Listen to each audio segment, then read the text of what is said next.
Thornthwaite Inheritance, the musical, was written and produced and is performed on Ngunnawal Country. Green Oak Theatre acknowledges and pays respect to the elders past, present and emerging, and thanks them for keeping stories, dances and songs alive.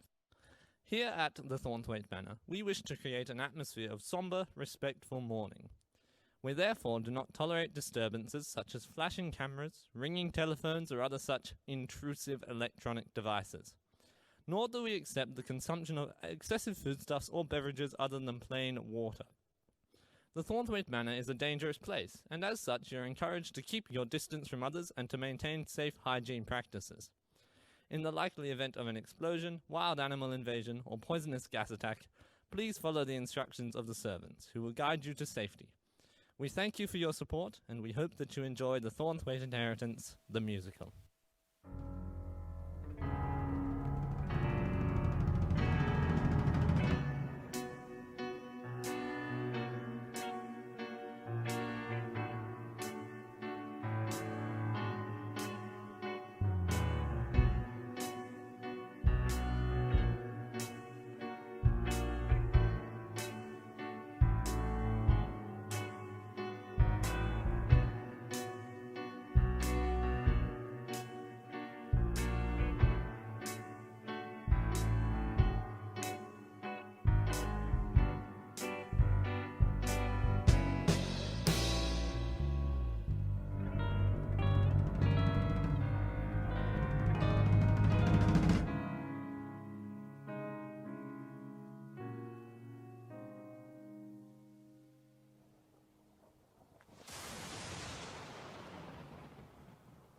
Thank you, Sergeant. Make sure you keep the area clear and stay on comms. Now, who do we have here? The late Lord Mycroft Thornthwaite. Dead for less than 2 hours. Poison. What a way to go. But who would have poisoned him? Well, we know it wasn't the cook, because she was taking a day off to look after her newly adopted child. Let's see here. Well, it appears it was his wife, Martha, who prepared the meal. I mean, that does have some credibility to it. I mean, you were a Thornthwaite after all. You couldn't have been a good husband. Yes, that's it! Lady Martha Thornthwaite murdered her husband so she could claim the inheritance for herself and her 2 newly born twin babies. Yes, that's it. Sergeant, can you please send in Lady Thornthwaite? Thank you. That inheritance of yours must be really something. I mean, with a place like this, I wouldn't mind a bit of it myself. You wanted to speak to me, Inspector? Yes indeed, Lady Thornthwaite. Yes indeed. Oh, please call me Martha. Lady Thornthwaite is much too formal. Yes, of course, Martha. Now, after examining all the... Sorry, do you mind if I take a seat? I've been running around all day looking after the twins. Not at all. Be my guest. Now, Martha, after examining all the evidence, it is clear to... Is this going to take terribly long? It's just I was rather hoping to put the twins to bed soon. I suppose I'll cut right to the chase. Lady Martha Thornthwaite, I am placing you under arrest for the... Sorry, do you mind if I get that? I hate to leave a phone ringing. Not at all. Thank you. Let's see. Hello? What was that? Oh, the power's out. Martha! Martha! Martha! Get an ambulance in here! Lady Thornthwaite is dead! Dead! Oh my God. Oh, Alfred, you scared me. What are you doing here, Ruth? Martha, she's... Leave! Oh! Shh, it's all right. It's okay, Hazel. Tom? I'm here, Mrs. Bagshaw. Are you all right? Yes, I'm all right. I came as soon as I heard the awful news about Mycroft. Do they know what happened? Mrs. Bagshaw, I'm very sorry, but it seems it was Martha. She poisoned him. What? Poisoned? And I'm afraid that's not all. Martha answered the phone when it rang just now, and I'm so sorry to have to tell you this, but she was electrocuted by the lightning. Martha's dead too. How terrible. First Edley, then Mycroft, now Martha, but it's just too much. What about the twins? We must go check on them. Nurse Gretel is seeing them as we speak. Oh, it's awful, just awful. Alfred, what are you doing here? I'm just checking on the twins. I assume you heard about Martha. Such a terrible tragedy. They won't even remember their parents. Indeed. There will be a great sorrow over this house for a long time to come. Are they all right? As well as they can be. Who will look after them now? In the event of their parents' deaths, they both inherit half of the estate each when they turn 18. Until then, it is in my custody, and so are they. We'll have to raise them here. Yes, but we must be respectful to the memory of the late Lord and Lady Thornthwaite. This manor shall remain in sombre mourning. No excess emotions or fanciful entertainment should be had. We must keep the children on the estate to protect them from the world and safeguard them from outside influences until they are old enough to receive the Thornthwaite Inheritance.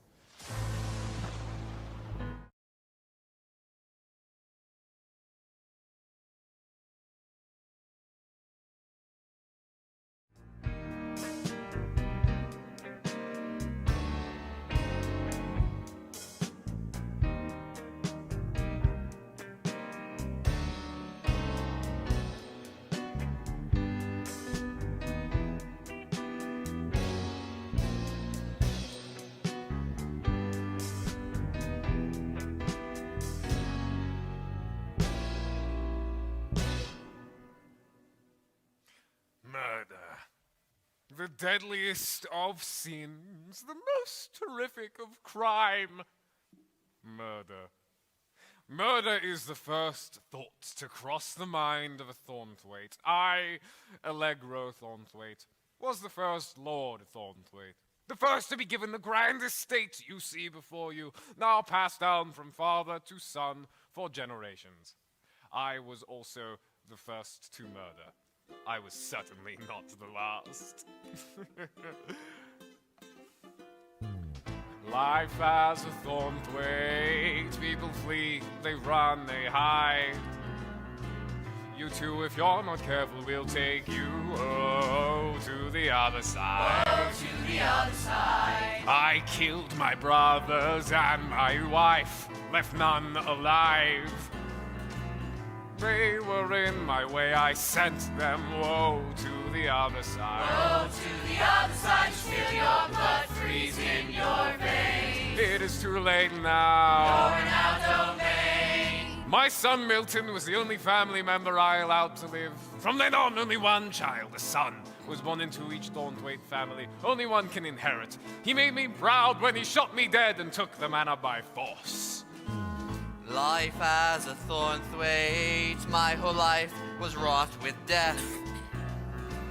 Of course, my son took my final breath, sent me woe to the other side. Woe to the other side. Life as a Thornthwaite, you're haunted by the dead.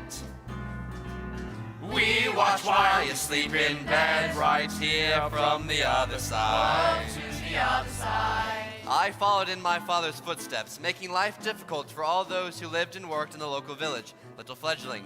When my son Elroy was born, I exiled my wife far away to prevent further offspring. Life as a Thornthwaite means you're always on the top. You must keep power, keep control, and you must never stop. Life as a Thornthwaite, I was never denied. It was many years till I went woe to the other side. Yes, I hung my father from the staircase as a warning to all that no one stands between a Thornthwaite's inheritance.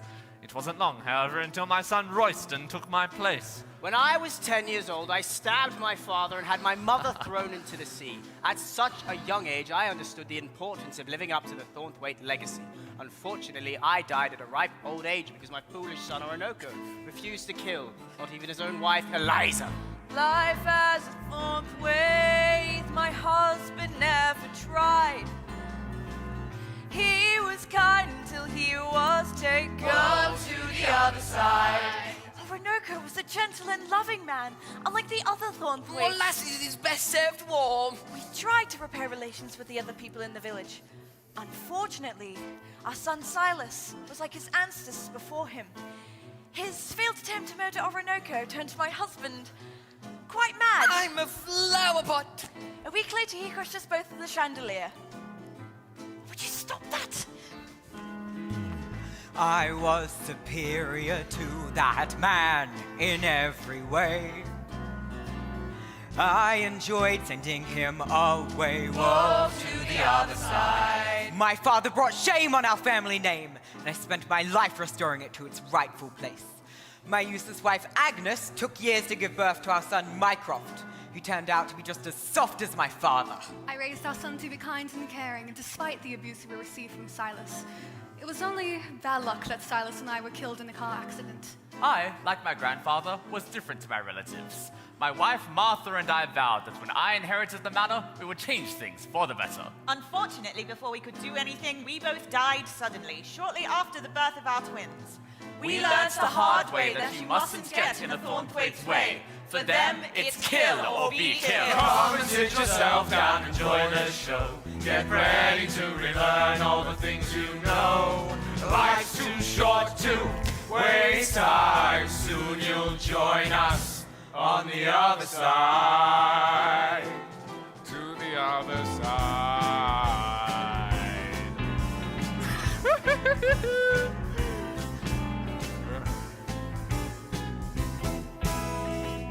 Life as a Thornthwaite, people flee, they run and hide. If you're not careful, we'll take you, woe, to the other side. To the other side, feel your breath catch in your lungs. A strange new tale will soon be sung.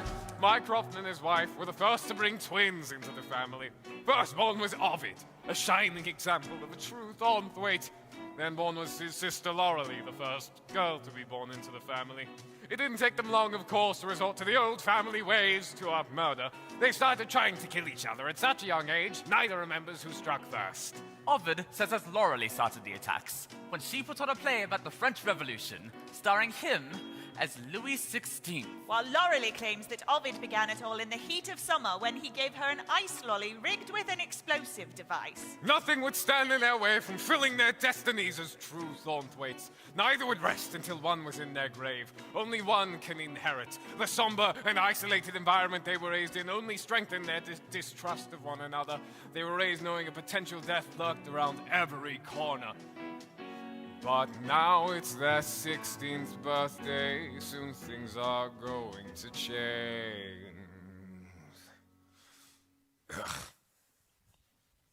I no longer want to kill you. I never wanted to kill you. I have only ever acted in self-defense. Whereas self-preservation has always been my motivation. You were the last to attack, so I propose a truce. I wasn't the last to attack. What about the flesh-eating piranha in my bath? That was on Sunday. You booby-trapped my bed on Monday. Yes, it would have been perfect if your cat had sat on the bed first. Yes, the poor dear had the fright of her life and she was thrown out of the window. Well, cats have 9 lives. We, however, only have 1. It doesn't matter who started this if we both agree to a truce. You've said that before. I mean it this time. Here we go, dears. Happy 16th birthday. Happy birthday, Master Ovid, Miss Laurelie. Go on then, dears. Sit down and have some cake. It could be a trap. It's not. Neither's yours. Well, there you go then. All right. On 3. 1, 2, 3. All right, that's enough. Sit down. Lovely. Now you can both enjoy your cake. Not unless he eats it first. Hazel, swap the cakes around. Better?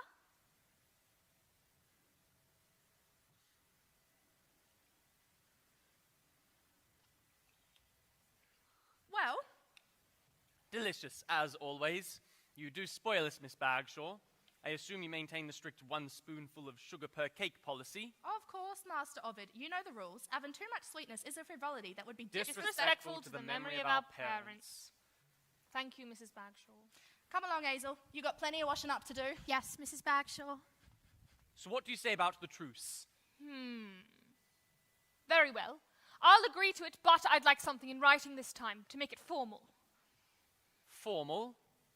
How? We put it in our parents' will, perhaps so that if either one of us dies before the age of 18, the other forfeits their half of the inheritance. That way, neither of us has anything to gain from the other's death.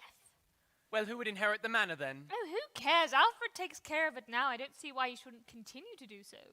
The point is that neither of us will get it. My dear sister, can't we trust one another? After we've been trying to kill each other our whole lives? No. I'd like something in writing this time. I can have the family lawyer come around tomorrow and draw up a legal document if you'd like. We have a family lawyer. Oh yes, Mr. Bernard Farthing. Perfect. Can you arrange a meeting with him? Of course, Miss Laura. Do we really want lawyers getting involved in all of this? I won't trust you unless I can read a new will in black and white. Oh, okay. If it will make you happy, then we'll call the lawyer. I shall contact Mr. Farthing immediately. Thank you, Alfred. A toast, then, to a new era of peace and harmony.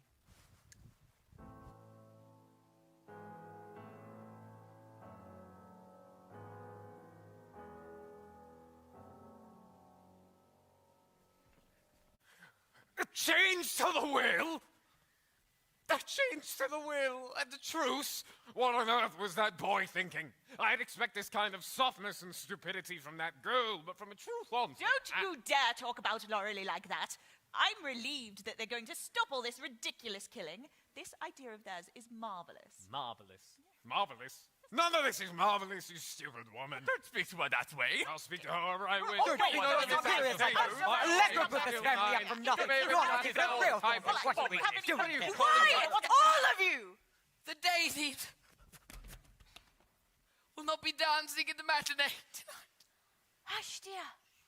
Now, I'm sure we can talk about this like reasonable adults. Now, let's try If they were my children, I would have beaten the sense into them. And I would have done away with that girl long ago. Please don't say such things. Oh, don't you start, you crazy old bat. Why, if I'd been around, none of this would have happened. Yes, this whole thing is your fault. You gave birth to that wretched thing.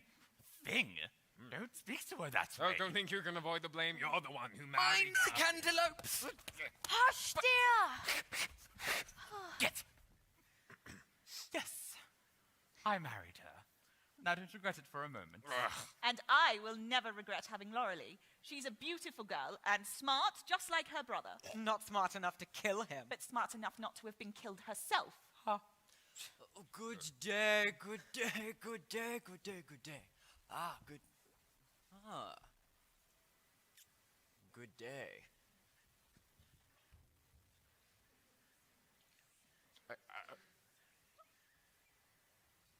Who on earth was that? It doesn't matter. And I'm sure that's enough fighting.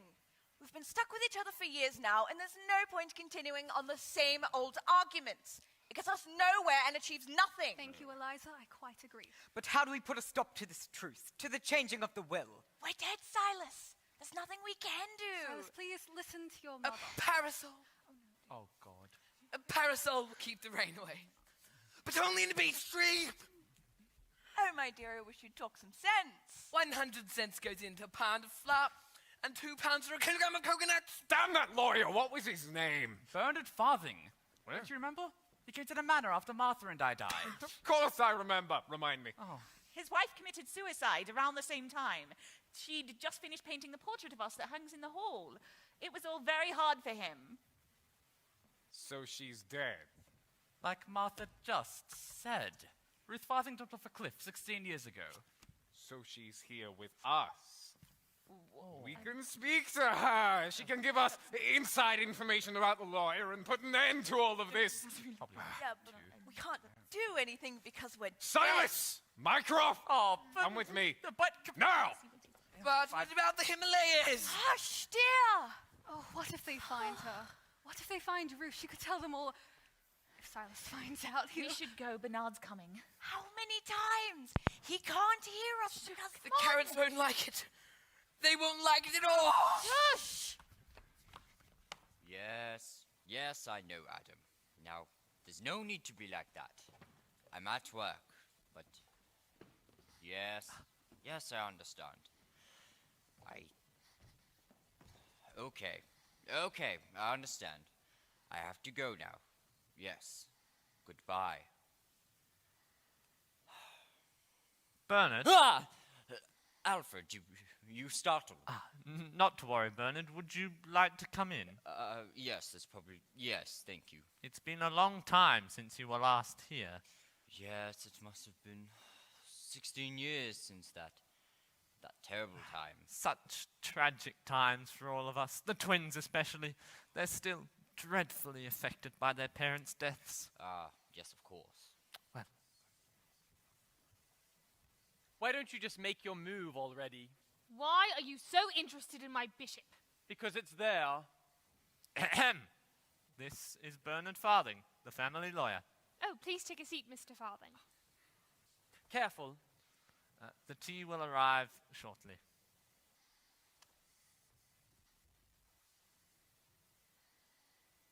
Well, what? Where's the will? Oh, yes, of course. Well, it matters not. Well, essentially it says that the estate would just be divided between the both of you once you turn 18. We know that. We want to change it. What changes would you like to make? Well, Laurelie wants... We want to add a clause to the will, stating that if either of us dies before the age of 18, the other be instantly cut out of the inheritance. You are aware that's very unusual. Indeed. Yes, but can you make it legally binding? Well, yes, I suppose so. How long will it take? How many rooms are there in the manor? Oh, lots. Do you know, Alfred? 87. You do have a lot of things. It would take a month at least. A month?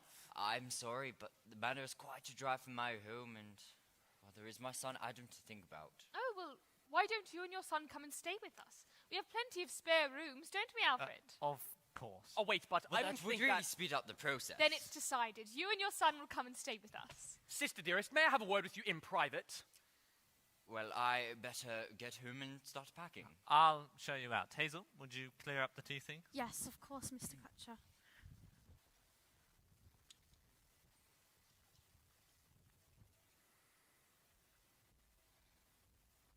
Well, what is it? I don't see why he has to come and live with us. Don't you want this to be settled as soon as possible? Well, yes, of course. But I don't trust him. Let alone this Adam fellow whom we know nothing about. You don't trust anyone. Besides, I think it would be nice to have a change around here for once. Generally speaking, I don't like change. You and I must come to some sort of arrangements.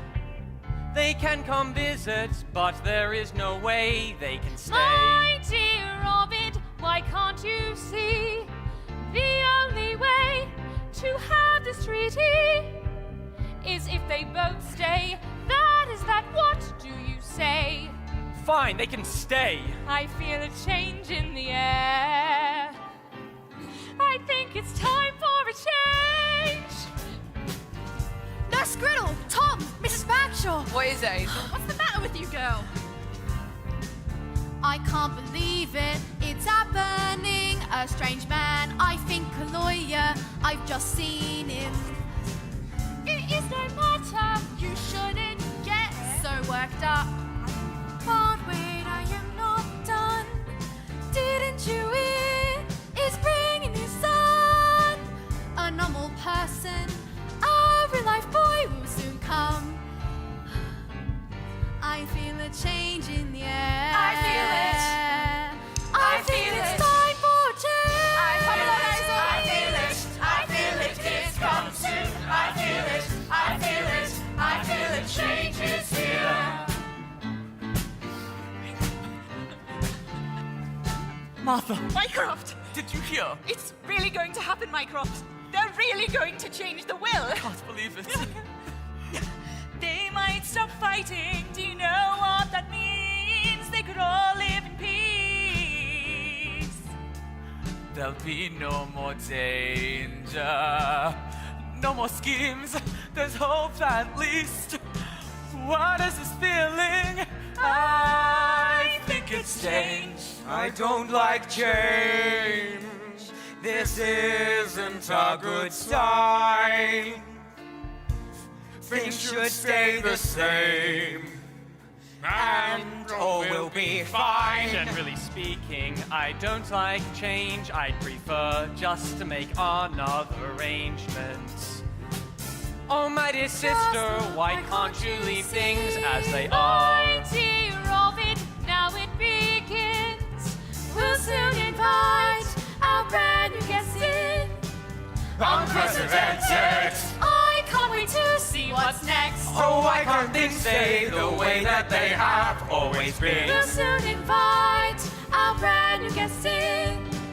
What is this feeling? I think it's change. I feel it, I feel it, I feel it change. Yeah. I feel it, I feel it, I think it's time for a change.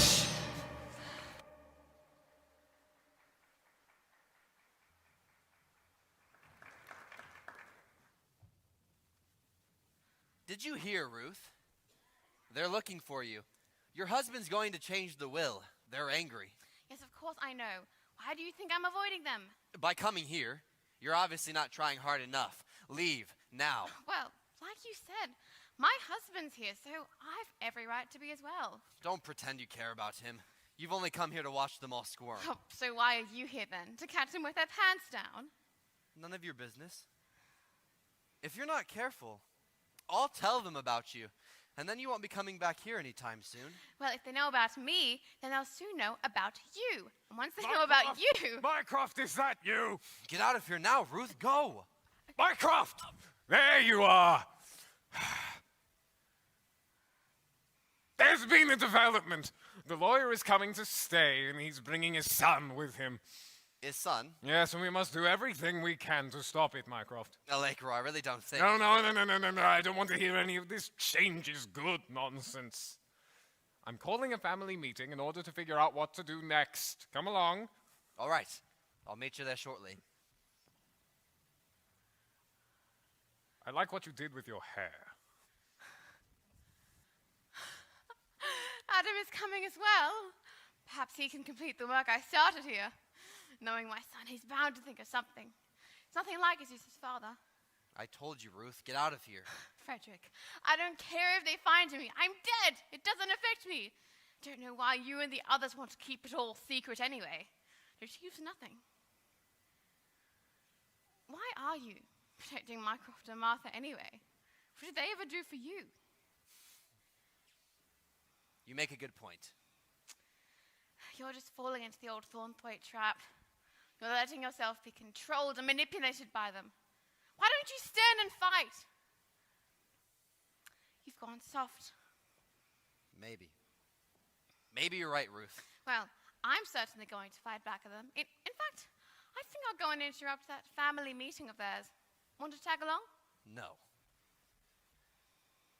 Let me think for a bit. Don't think too long. Can you feel it? It's happening. It starts now. I think it's time that we break our vow. When they see me, they'll wish it were true.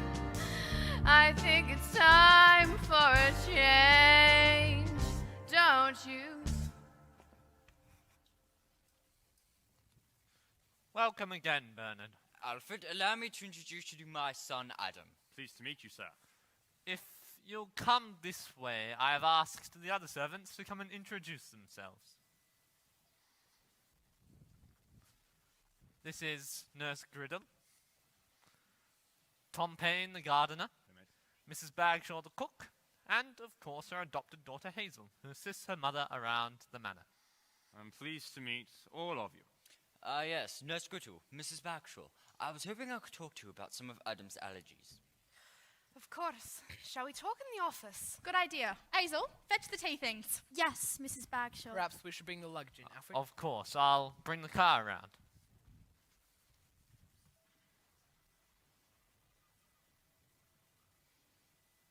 Hello. You must be Laurelie. Oh, yes, you must be Adam. Yes, that's right. And Ovid, is it? Yes.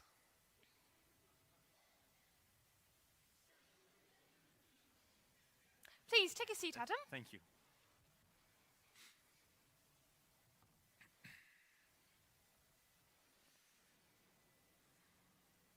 Wow. It's a nice place you've got here. Very big. It's been in our family for hundreds of years. How's your chess match going? Hard to say. It's been going for quite a while. How long? 1 year, 2 months, 14 days, 1 hour, and 27 minutes. It's been Laurelie's turn for several weeks now. I'll defeat him in the end. It's merely a matter of time. Right. Okay.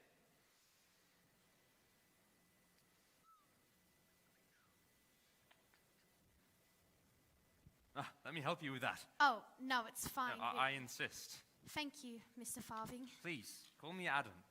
Thank you, Adam. And Hazel, isn't it? Yes. And what do you do around here? Mostly I just bring the tea things on and take them off again, whether they've been used or not. Well, you do a marvelous job of it. You think so? Of course. Well, thank you, Adam.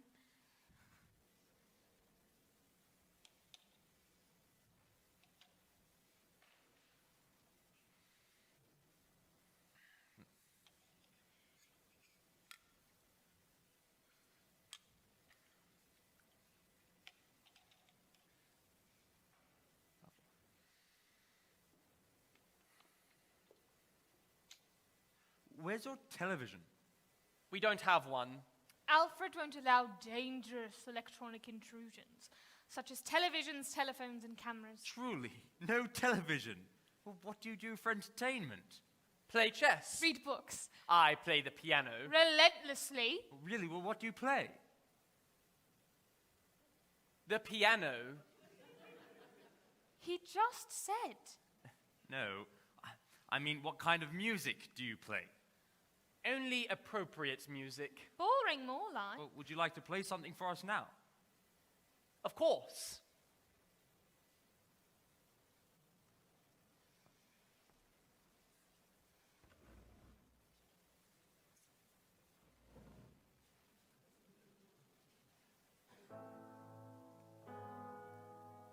Do you play as well, Laurelie?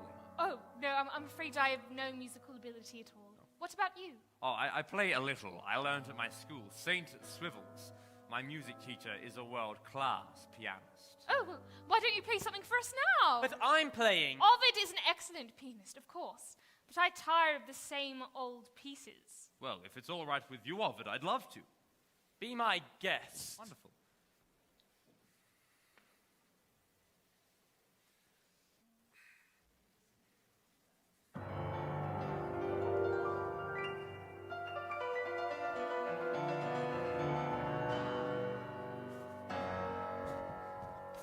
Enough! This piano is an antique. It is not designed for music at such a tempo. To play in such an irresponsible manner could cause great harm. It's just music. While you are within these walls, you will live as we do, in sobriety and respectful mourning. Come along, son. It's time we unpack our things. Yes. Would you show us to our rooms, Alfred? Of course.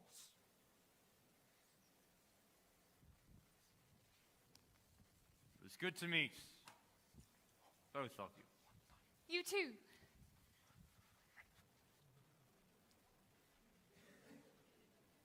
I don't trust a darn farthing. Why? Because he plays the piano well and goes to a good school? Well, you just like him because he's handsome. Oh, so you think he's handsome, do you? You know what I mean. Are you finished with the Hazel! tea? How long have you been there? You made me jump. I brought the tea on, Miss Laurelie. Shall I clear it up? Yes, thank you, Hazel. You know, you really don't have to bring us tea. Strictly speaking, you don't actually work for us. Mrs. Bagshaw doesn't want me succumbing to idleness, Master Ovid. She's very strict with you. Mrs. Bagshaw's looked after me since I was a baby. She don't like you to see it, but she's always been kind to me. What's your opinion of Adam Farthing? Well, he was very helpful with the tea, and I do agree that he's handsome. Handsome, helpful, musical, charming. Sounds too good to be true, don't you think? I'm sure I don't know, Master Ovid. May I go now? Of course. I think we should remain united when it comes to outsiders such as Adam Farthing. What do you mean? I suggest an alliance. Oh, truces, alliances. I don't know what's come over you recently. But you'll agree to it? Who I choose to befriend is none of your business. Now, if you don't mind, I'm going for a swim in the lake. In this weather? Yes, it's never stopped me before. Besides, I enjoy the cold water. Well, it's freezing. You'll catch your death. Then you'd better hope Mr. Farthing doesn't change the will too quickly. Why don't you go play the piano, one of the 2 pieces you know?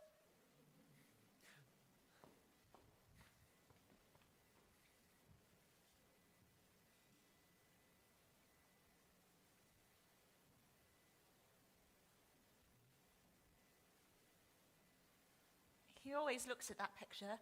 It's like he's trying to get close to us. If only we could speak to him. If only he could hear us. He looks just like you. So does Laurelie, come to think of it. Yes, the family resemblance has never changed. Sometimes I wish it would. As do I. Ruth, what are you Ovid, doing here? Ovid! None of your business. What's wrong with him? Sit down, sit down.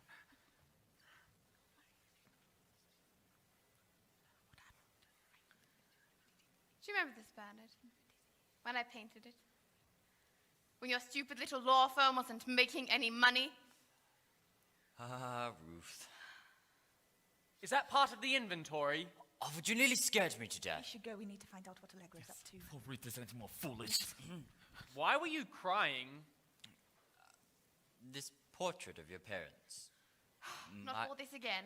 My wife, Ruth. She finished it. She finished it right before she died. Disappointed. I'm going to check on Adam. I'm sure he's getting things done around here. I see. Shouldn't you be busy with your inventory? Well, yes, this is all part of the process. What? Were you spying on me? Should I be? Well, no, of course not. I must get on with my job. Take my advice when you grow up, son. Don't become a lawyer. Believe me, I have no intention of doing so.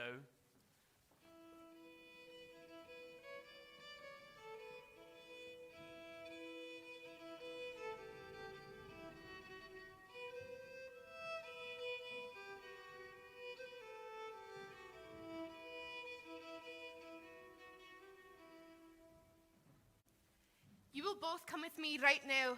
Really, I'm fine. No, you're not. She's not. How did you know something was the matter anyway? She always knows when something's wrong. I do. You two have both been swimming in the Avernus Lake. I've told you so many times it is far too cold and it is far too deep. I came to expect such madness from you, Miss Laurelie. But I'm surprised at you, Adam Farthing. You seem to be such a sensible young man. I brought the tea just like you asked, Nurse Grittle. Thank you, Mrs. Bagshaw. Is there anything else you need? No, that'll be all. Thank you. Now, what have you got to say for yourselves? It wasn't Adam's fault. I was swimming across the lake like I always do, and all my muscles froze stiff. I don't know why. And it was just lucky that I was walking past and saw her struggling in the water. So naturally, I jumped in to save her. I've always told you to never go swimming in that lake. It's taken enough lives already. What lives has it taken? I've never heard of anyone swimming in it, let alone dying in it. There's been at least one. Only one. One is enough. What happened? I'll tell you. Just so that you realize how dangerous it is. It all started one night down in Little Fledgland. One night at the pub, a man met his friend. That night at the pub, he would meet his end. night at the pub, the alcohol flowed strong. That night at the pub, where everything went wrong.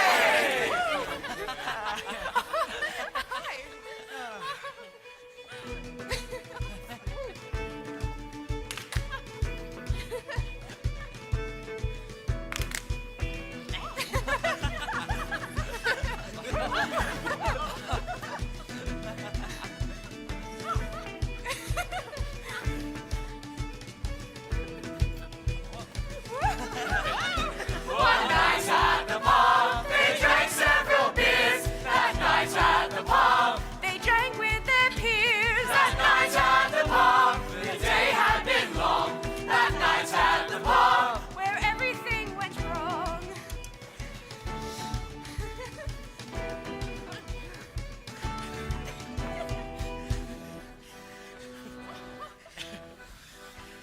My dear friend, I've had several drinks and I think that I can swim across a Venice lake and faster than you can. My dear friend, I'm drunk, but I can still stand. I know that I'll win, 'cause I'm a better man. The landlord blew the whistle and the race was up at once. Each of the men swam hard, strong, trying for his chance. come look, come watch. Come look and see him swim. Look, there he goes. I think he's going to win. After they had celebrated for just half an hour, I say, is my dear friend, he should be back by now. the cops were called. They searched the lake, But there was nothing to be found. This night at the pub has ended in distress. This night at the pub we did our best. This night at the pub you should all move along. This night at the pub where everything went wrong.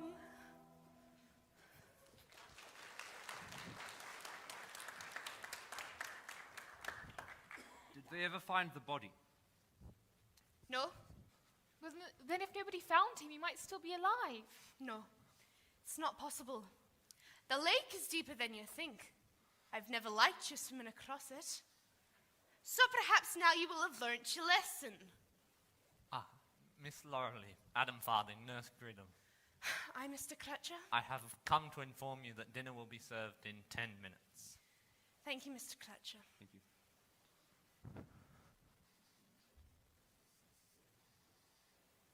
You two better go get ready.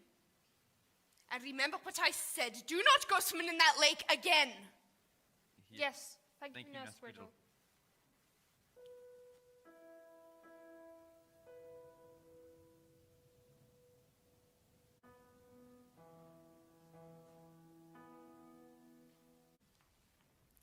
My dearest Hazel, how I wish I could speak to you in person. I do miss you so. I know you must still be so confused and upset about why I left you when you were just a baby. You must believe me that I only thought I was doing what was best for you, leaving you with the Bagshaw's. I hope that you are doing well and looking after yourself. Love from your mother. Always so vague. Always from a different postcode. Never any indication of who she is or where she is. I love Mrs. Bagshaw, but I still want to meet my birth mother. If she doesn't want to be found, though, I don't think I ever could. Hazel, there you are. Come and help me get dinner prepared. Yes, Mrs. Bagshaw.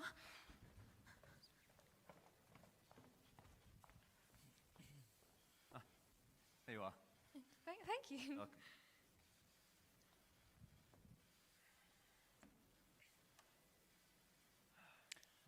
Did you have a nice day today, son?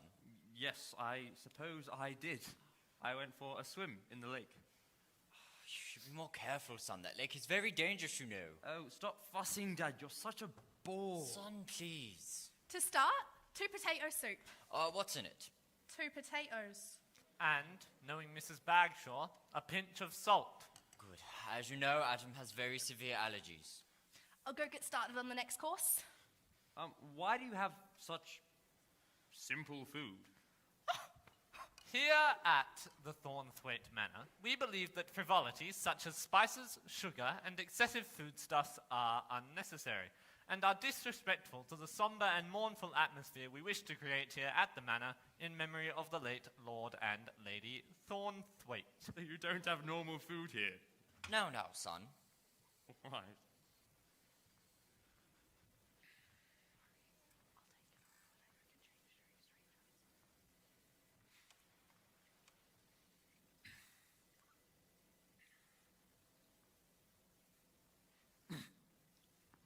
Right. Are you alright, Adam? I can't breathe. Adam. What's wrong with him? Is he going to die? He's having an allergic reaction. What was in those rolls? Just a few nuts, sir. Nuts? He has a fatal allergy to nuts. You idiot girl, you killed my son! That's the nose! I'm already here! Do you have his EpiPen? His what? His EpiPen! Adam! Surely if your son has such bad allergies, you will have gotten one. I've brought the car around to psych fast in Esquidle. Thank you, Tom. Alfred, Tom, take Adam to the hospital. I'll meet you there. I'm coming as well. Here's my son. Of course. Everyone, come along. What's going on? I heard shouting. Adam had an allergic reaction to the nuts and the bread mix. But Nurse Griddle gave him his EpiPen and stopped him from dying. More's the pity. Of it! You put nuts in the bread mix. How could you have done such a thing, you foolish girl? Mr. Farvan told me about his son's allergies as soon as they arrived. I didn't know. You didn't tell me. Nuts make it taste nicer. I agree. You're in such trouble, Hazel Bagshaw. Now, come on. There's no use standing here crying. We've got to get the next course prepared. You two can finish up your starter. We'll bring along the next one shortly. Come on. I don't see why you find this so amusing. Adam could have died. Speaking of death, I heard you only narrowly escaped it this morning. Yes, I was swimming along the lake like I always do when all my muscles froze stiff. I've no idea why. It's never happened before. Thank goodness Adam was there. Yes, it was incredibly good fortune, wasn't it? Not for you. If he hadn't been there, all your troubles would be over and you'd be the sole heir to the inheritance. My dear sister, we have a truce. And might I remind you, an alliance. I am fed up with your stupid games. There is nothing suspicious about Adam Farthing. You trust him now that he saved your life, do you? Well, it seems a perfectly good reason to trust someone. Unless he slipped you something precisely so that he could save you. What on earth are you talking about?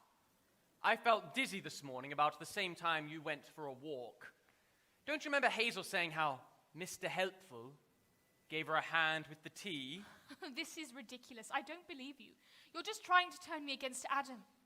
He is friendly and kind and normal. I want to be like that too. You're just being foolish. No, you're just jealous because you always want the attention all for yourself. You're just like all those other Thornthwaites, jealous and paranoid. Okay, that's not fair. I refuse to be like you. I'm the first girl in the family and I'm going to be different. But Laurelie, I've tried to Good night, Ovid. I trust you'll have a pleasant sleep.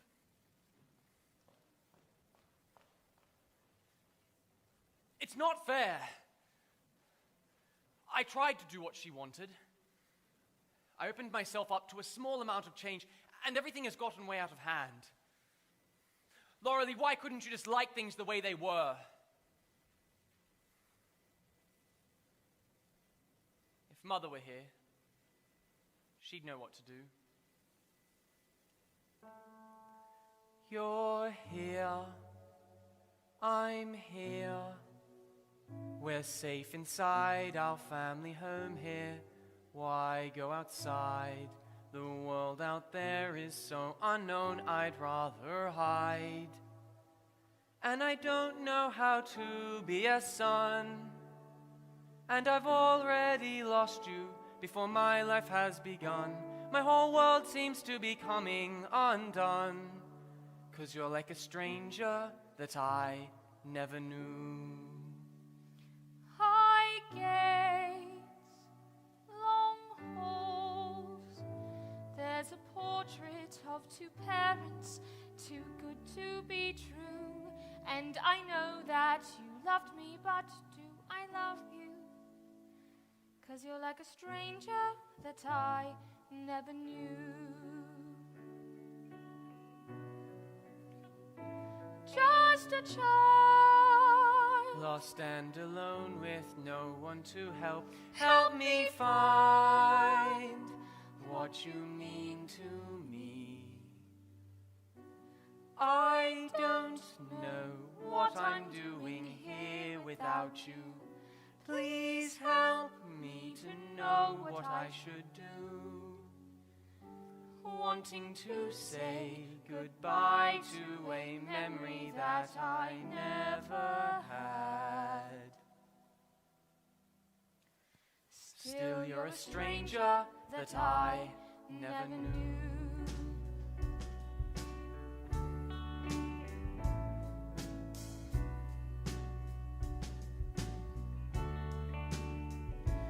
dark rooms, blank walls, sitting hoping you'll talk back, but it's too good to be true.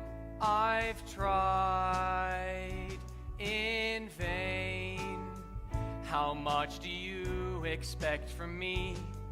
Advice isn't free, but couldn't you just take the time to help me see?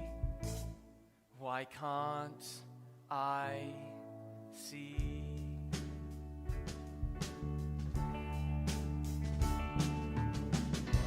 I don't know what I'm doing here without you.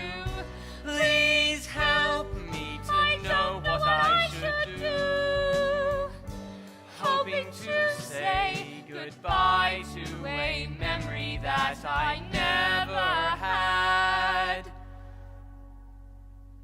You don't get to make judgments on a world to which you're blind. Can you be satisfied if you are confined?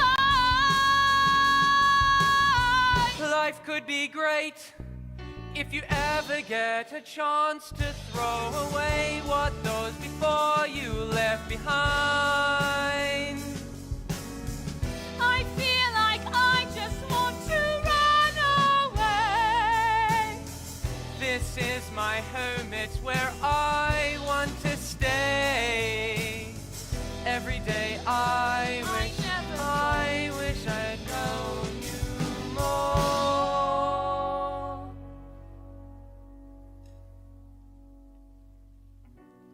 I don't know what I'm doing here without you.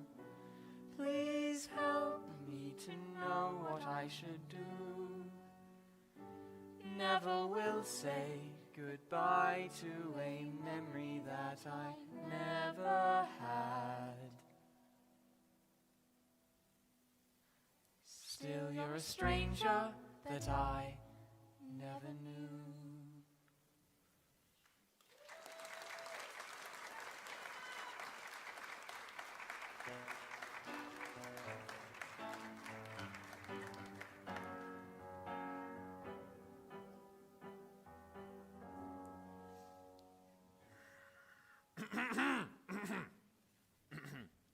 I bring this meeting to order. Sausage rolls! Terracotta sea lions! Hush, dear, the meeting's beginning. Quiet! We've been searching all day, and we still have not found...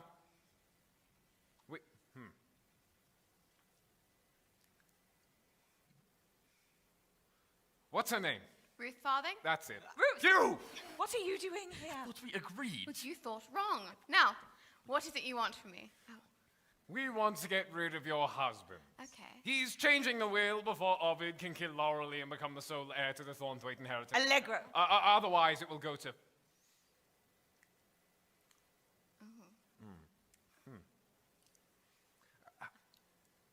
Who will it go to? To the servants. If they both die or if the will changes. To the servants? Why on earth would you leave it to the servants? Silas, please, it's their will. They can write what they want, and that is... Oh, of course. You're always on their side. That's enough, Silas. But to the servants, really? Really? Silas, shut up! Mother! That being said, it makes it ever the more important to stop the will from being changed. So let me get this straight. You want me to get rid of my beloved husband so that your little Thornthwaite runts can continue to run about playing lords of the manor like the spoiled little brats they are? Well, what do you say? What do I say? How to respond?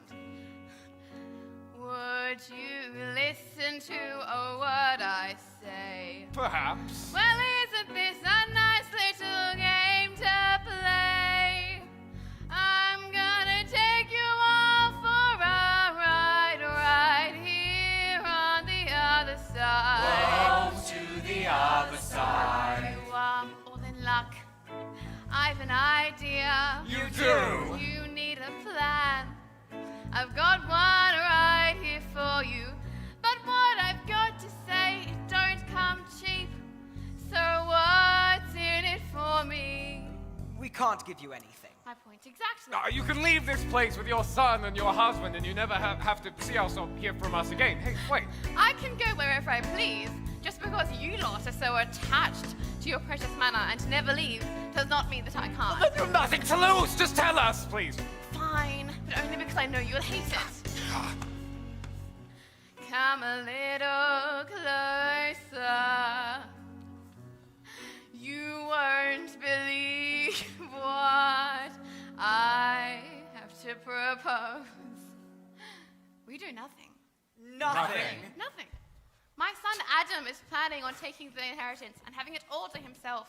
I am so proud of him. Have your son a farthing rule over my manor. Yes. That simply won't do. Take your greed and leave. Don't return.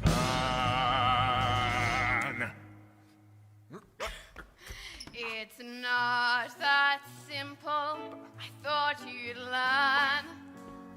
It's not your game anymore. I've got a plan for you.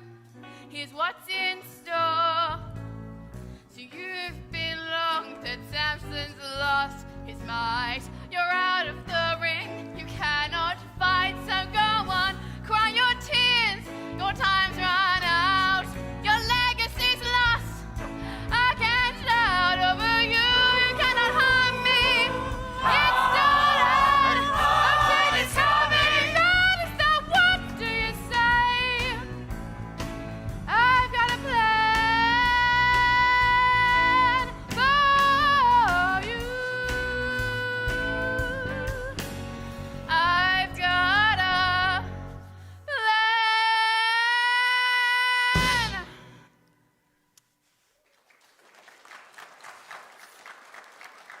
How dare you come here and insult our family? Yes, your idea is preposterous, and I won't have any of it. Leave right now. Go away. Not that simple, I'm afraid. You see, how do I explain? The world of the living is changing. I don't know how to explain this. So you are dead. You have no more power. You can be as rich and as great as you want in life, but that all goes away the second you die. I found that out the hard way. But my son Adam is still alive. He still has a chance.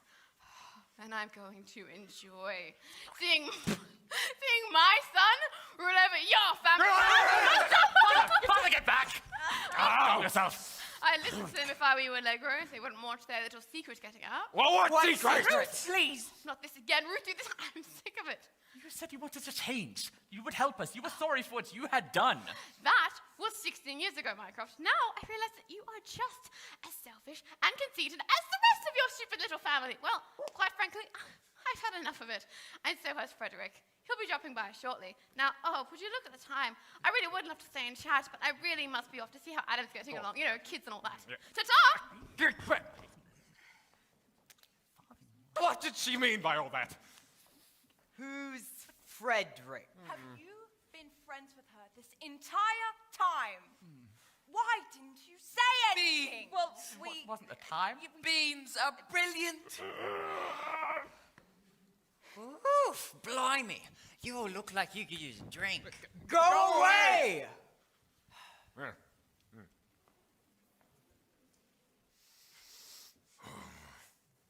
So, are you going to expect... Where have they gone? They must have run off. Come on then, let's find them and get to the bottom of all this.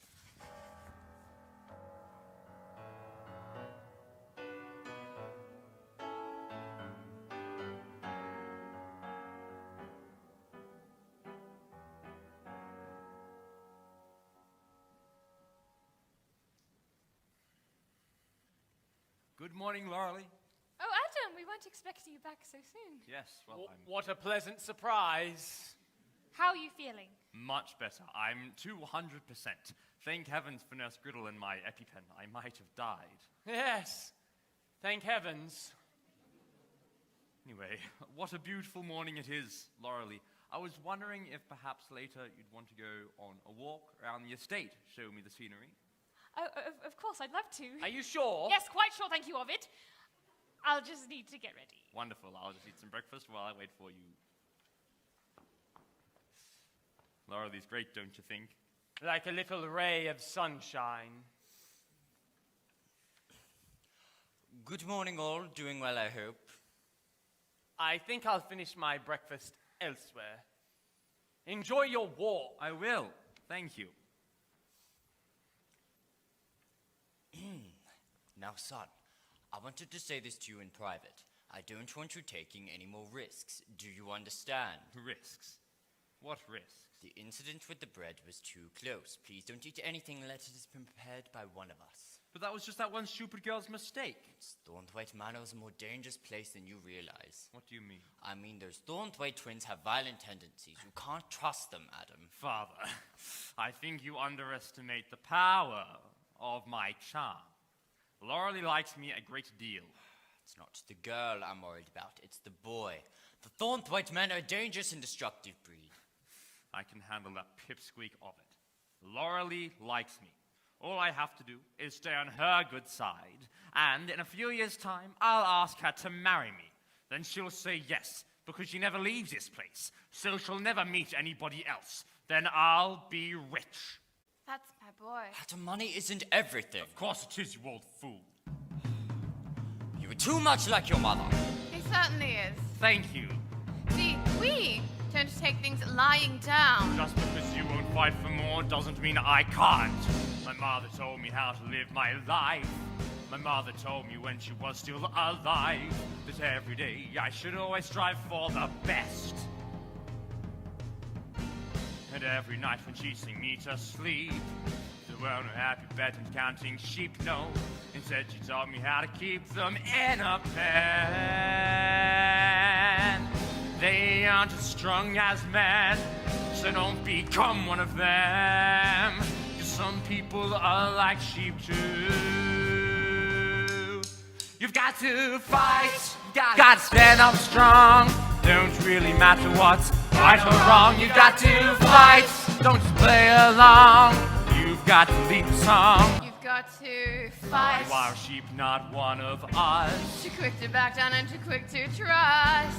If things aren't going your way, then give them a thrust. Come learn to be like me, and soon you're gonna see just what it feels like to be free. You've got to fight, you've got to stand up tall. You've got to take them all, beat them all. You've got to fight, die if you're small. Do you want to take the fall? Adam, of course I don't really think that. We are fighters. What are you?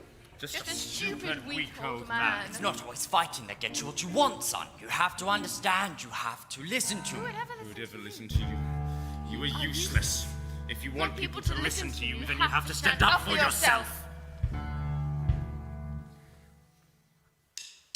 You've got to fight, you gotta give them more. They don't know what's in store, so show them you've got to fight until you are sure. Oh, you got what you came for. Oh, you have got to fight. Please listen to me, Adam. Adam, are you ready? Of course I am. Mrs. Bagshaw gave us some snacks to take with us in case we get hungry. Wonderful. I'll take that for you. Are you sure? Of course. Let's go. Be careful, son. It's all right, Bernard. I'll be fine.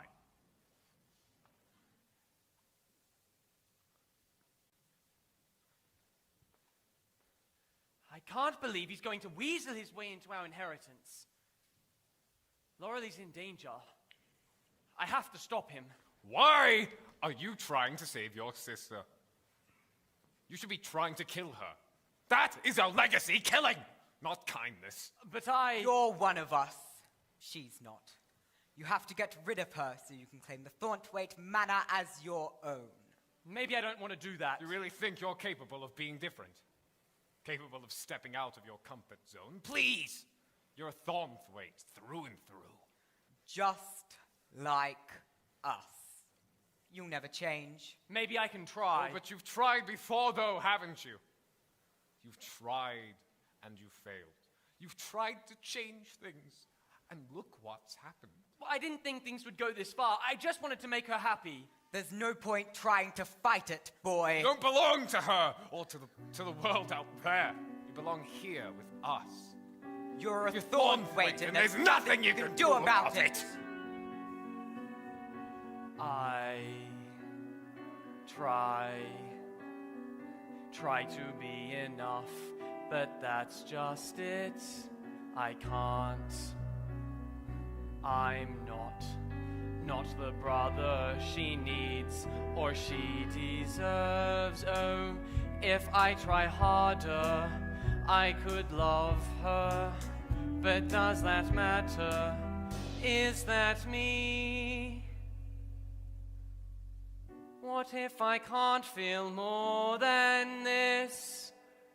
What if I stay trapped beneath the mist? They say that ignorance is bliss, so do I really want to know? But that's not me. Oh, that's not me. Oh, I tried to be her friend. Should I try again? Why did I start this? All this madness? 'Cause she's all I've got of family. I never wanted more than this. I never wanted so many twists. Why did I make such a reckless choice for someone I never did? Because that's not me. Dear child, listen to us. You've listened once before. You opened up this door. Dear child, the past must die. If I could take Choose control now to be like of them or me, me. I'd stop the ghosts inside my head. I have more power, 'cause they are all dead.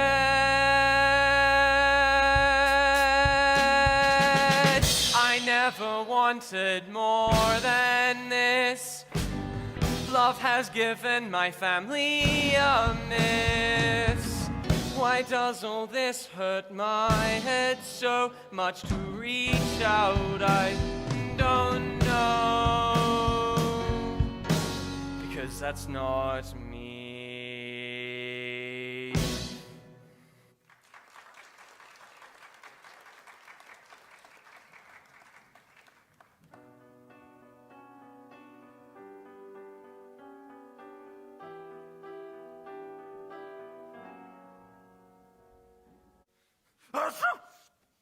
Oh, sorry, it must be hay fever. It's a bit early for hay fever, isn't it? It seems to get earlier and earlier every year. Here we are, top of the hill. You can see everything from here. There's Huxley Woods, Orwell Hill, and the cliff Devil's Leap. Devil's Leap. That's Devil's Leap. Yes, have you heard of it? Yes. That's where my mother was killed. The police said it was suicide, but I know she would never leave me on purpose. But who would want to kill her? I don't know his name, but I know his face. See, a few years ago, I found these drawings that my mother did. Most of them self-portraits or sketches of me and Dad, but there was this one man, a stranger. I didn't recognize him. But I'm sure he has something to do with my mother's death.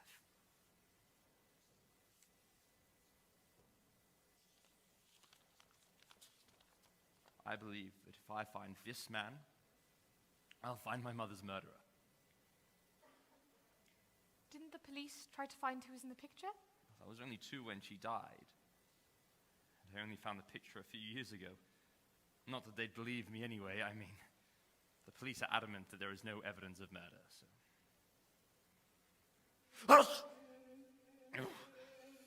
Sorry, yes. What's this on your back? What? It looks like... pollen? Well, what's it doing there? I've no idea. What's that sound? What? That humming. It's a black cloud! That's where the sound is coming from. Bees! A swarm of bees! The pollen, it must be attracting them. Well, let me get it off! Got to get rid of it! Oh, it's never going to work! What do we do? We'll throw it away, quick! Before they get here! Well, put it away. Quick, they're coming! Ah, quick! Ah. Get down.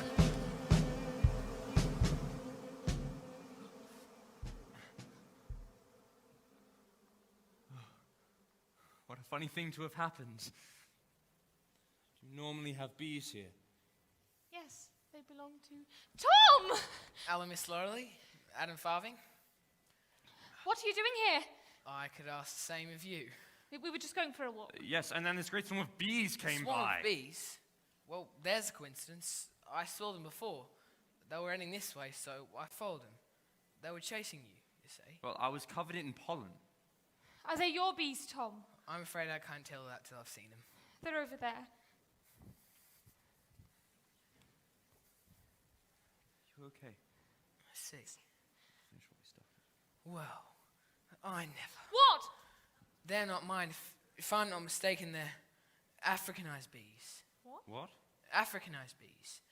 Africanized bees are a hybrid of African honeybees and European honeybees. They were originally bred in South America, although I've never seen any on this side of the Atlantic. Some even call them killer bees. Apparently they've been known to sting people to death. But, of course, like all bees, they'll sting only if they feel threatened. Killer bees? What are they doing here? That I don't know. But I think I might. Come on, I'm heading back to the manor. We can finish our walk later. I'll round these fellas up. Let me know if you see any more of them. Young kids these days are always in a rush. Right, fellas, let me get my beekeeper suit on and find out what to do with you.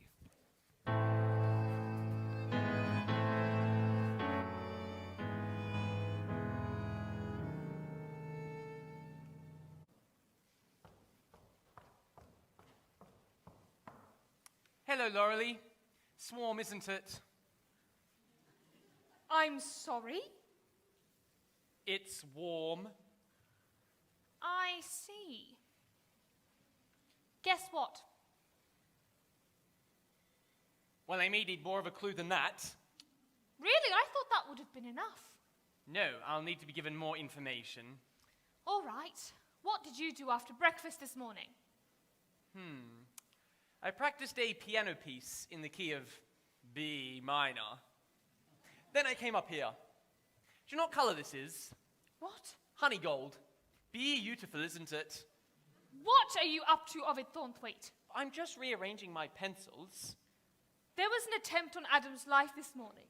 You realize that that's as good as breaking the truce? An attempt on Adam's life. You think that boy would still be bounding about like a brainless goat had I made an attempt on his life? Why don't you just come out and say what you've got to say, or buzz off? You know what happened this morning, don't you? You know because you were involved. Involved? Involved in what? Well, the swarm of killer bees that went after Adam, there was pollen all over his jacket and his backpack, and you must have put it there. Your lack of trust is stinging. Well, if it wasn't you, how could you possibly know what happened this morning to make all those awful puns? Oh, come on, nothing stays secret very long around here. Admit that you set the bees on Adam. I'll admit no such thing. Oh, well, you'd better watch your back from now on. What's that supposed to mean? It means the truce is off. Loreley, think about what you're saying. Once the new will is drawn up, neither of us will benefit from the other's death. Yes, but the new will hasn't been drawn up yet. Lauralee, don't be foolish. I overheard Mr. Farthing and Adam talking this morning. Adam's plan is to marry you once you're old enough so that he can get his hands on our inheritance. That is ridiculous. I don't believe you of it. Well, believe what you want. It's true. I'm not going to marry anyone of it. I'm only 16. Yes, but Adam's 18, and in a few years you will be too. I heard him say it. That is the only reason that he is being nice to you. You're just trying to turn me against him. Yes, he's evil. Don't you see, dear Lauralee, he's not what he seems.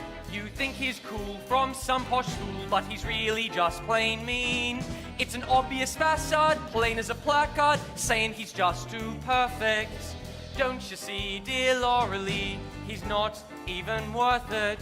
Choose me. Don't you see, Lauralee, he is just a con artist. All he wants is our money. I don't believe you, Ovid. Just leave me alone. Wait, Lauralee, please. No, Ovid, I'm serious. Ah, there you are, Lauralee. Adam, I didn't... Stay away from him. You have to believe me. Oh, but I really don't think that's an appropriate way to speak to your sister. You should apologize. Adam, please just ignore him. You should stay out of this. This doesn't concern you. You don't belong here. Don't you see, dear Lauralee, he's just what he seems. He's so evil to him, brother. Has there been another who's ever been just so mean? He just thinks of himself, you think of yourself, you know he's hardly perfect. Don't you see, dear Lauralee, that he's just not worth it? Choose me. He has got a point of it. He's not like one of us. Don't try to be like him. He's not someone that you can trust. Just 'cause I'm willing to fight for you, he's insecure. Don't you want to be free? Then understand you must choose me. Oh, don't you see, dear Lauralee, he's not right for you. He's selfish and conceited. I don't know how you can't see it too. Please just don't be awful. You can see he's idle. You know he's hardly perfect. Don't you see, dear Lauralee, that he's just not worth it? Stop! I'm sorry, Ovid. There is no more truce. I'm starting to wonder if there ever was one. I'm so sorry about all this, Adam. I just hope it hasn't offended you. No, I didn't want it to come to this. I don't want to Wait, complain but you two. Lauralee... It's not your fault. We've never seen eye to eye, and I don't think we ever will. Lauralee, please, you're just getting carried away about this change. If you It would was just you listen... that started all this, Ovid. If you don't like change, then why did you even offer a truce in the first place? I thought it was what Mother and Father wanted. I don't think they wanted us to fight. Mother and Father. I didn't think that you'd want to make a change to the will and that a lawyer and his son would come stay with us. I thought you would just say yes. Leave her alone, Ovid. Why? After all the things that we have done to each other, would I have just said yes, Ovid? Because I'm your brother. Because we're the only family each other has. Well, I don't want any part of your family, Ovid, so just leave me alone! Come on, Adam. Let's go finish our walk down to the village. Yes, of course, I'll be there in a Hopefully this moment. time without any interruptions. Wait, but Lauralee...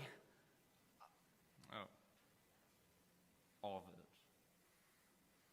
Must be hard on you. Only having your sister for company. You won't get away with... Watch out there, little guy, or you might get hurt. Let me go. Oh, of course, but I warn you.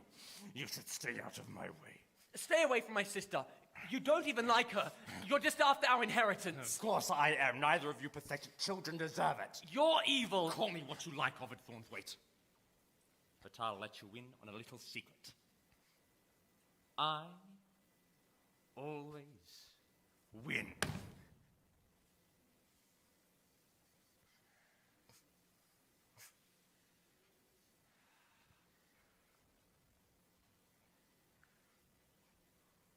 Are you all right, young master? I heard raised voice. I'm fine, thank you, Alfred. I'd like to be alone. Very well, young master. Alfred? Yes, young master. Do you think that Mother really killed Father for the money? I don't really think it's my place to say, young master. But I've always said that greed can make people do terrible things.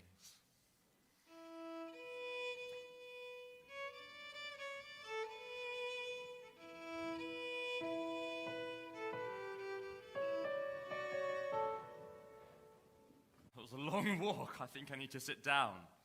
Shall we? Yes, thank you. Oh, sorry. There you are. It's fine. Laurelie, I can't apologize enough for what happened earlier with Ovid and everything. And I keep telling you there's nothing to apologize for. Let's talk about something else, shall we? Yes. Like what? I don't know. I've never had to make small talk before. Well, you said you like books. What's your favorite? Oh, it's silly. It's one of my mother's old books. What's it called? The Seven Dances of Franziska Toth. It's about this young Hungarian girl who always dreamt of joining the ballet and escaping the drudgery of farm life. Oh, does she? Well, she trains very hard and overcomes many obstacles, but she sprains her ankle right before the final audition. I've read it so many times, and each time I hope she makes it. But her injury stops her from getting into the ballet every time, and she ends up married to a pig farmer. Oh, that is a sad ending. Who wrote the book? It's by Imelda Gaunt. Imelda Gaunt. I thought that story sounded familiar. I know her. You know her? She's one of my father's oldest clients. I could introduce you to her at some point, maybe get your book signed. That would be amazing. What's she like? I should say she's a lot like you. I mean, she's very beautiful and intelligent. In fact, I should say she's probably a millionaire. That book's made her loads of money. We've even read it at school. What's it like going to school? I've only ever been taught at home by Alfred.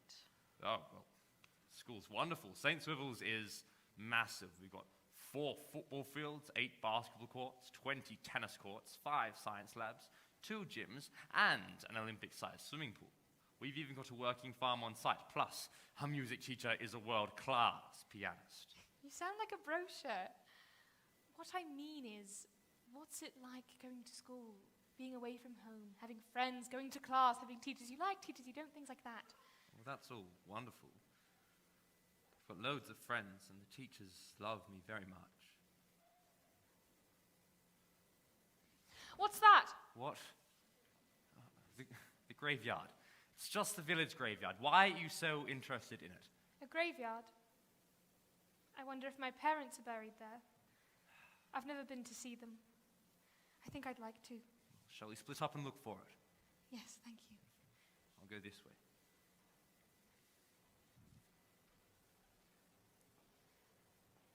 Here lies Headley Bagshaw, now part of the local history he loved so much, died aged 41. Headley Bagshaw? That must be Mrs. Bagshaw's husband. Here, my dear, place this on his grave. Oh, did you know him? Headley Bagshaw. No, not really, but I come here to place flowers on all the graves of those who've been neglected by the living. Even the dead deserve caring for, don't you think? What happened to him? He worked at the printing press, didn't he? Yes, I believe there was a terrible accident. He tripped and fell into the press while it was still operating and was crushed to death in the machinery. His poor wife found him the next day with the morning paper printed all over him. They'd just adopted a baby girl, too. It was very sad. I was wondering if you could help me find my parents. Oh, where did you last see them? I mean, they're dead. I'm looking for their gravestone. I'm so sorry. What name, my love? Thornthwaite. Mycroft and Maskell. Yes, your family is over this way. The Thornthwaites have been buried here as far back as Allegro Thornthwaite. My name is Miss Wilde, by the way. I work in the village library. Do you read much? A fair amount. You should come and visit and have a look at our collection. Thank you, I think I will. This is where your parents lie. They're buried together because they died on the same day. Did you lay the flowers? Yes, I did. I hope that's all right. It's just that I've never been to see them. Or laid flowers on a grave. I don't know how. There's no need to worry, my dear. Here are some flowers you can use, and I'll show you how. Take a flower, hold it by your heart. Take a flower, never let it part. But know that a flower's just a flower until you learn to let it go.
There's a story of a girl in a tower. People came passing by, but they never saw. So she waited for a prince to come and save her. But the prince wasn't quite what she expected.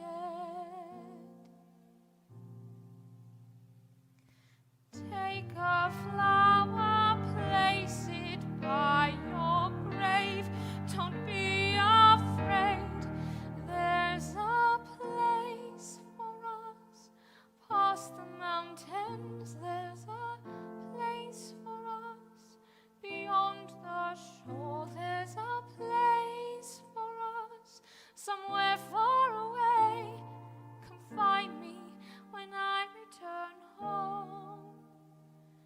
Come find me when I'm alone.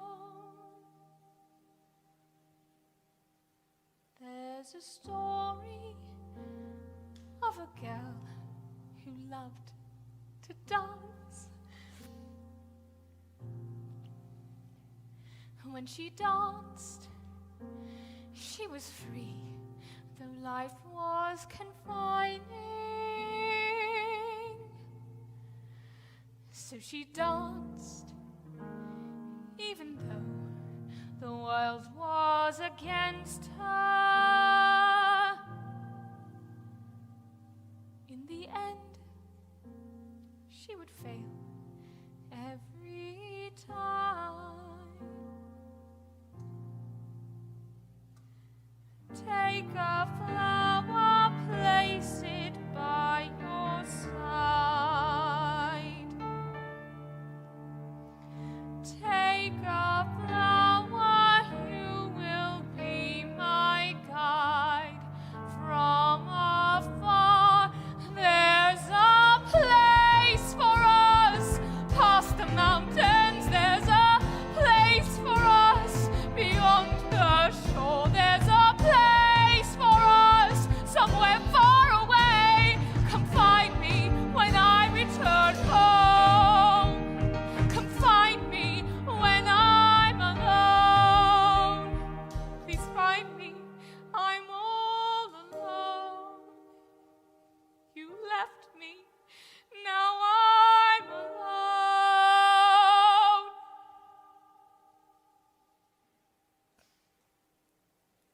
There's a girl in a tower.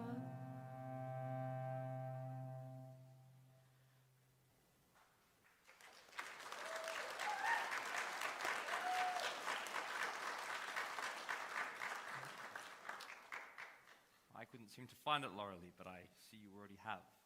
Yes, I have. Are you all right? I'm fine. Did you see where Miss Wilde went? Who? The woman with the flowers. There's no one around here. There's nothing around here. Just an old hut. The sign says Bagshaw's End. Bagshaw's End? I want to get a closer look. Come on, let's go.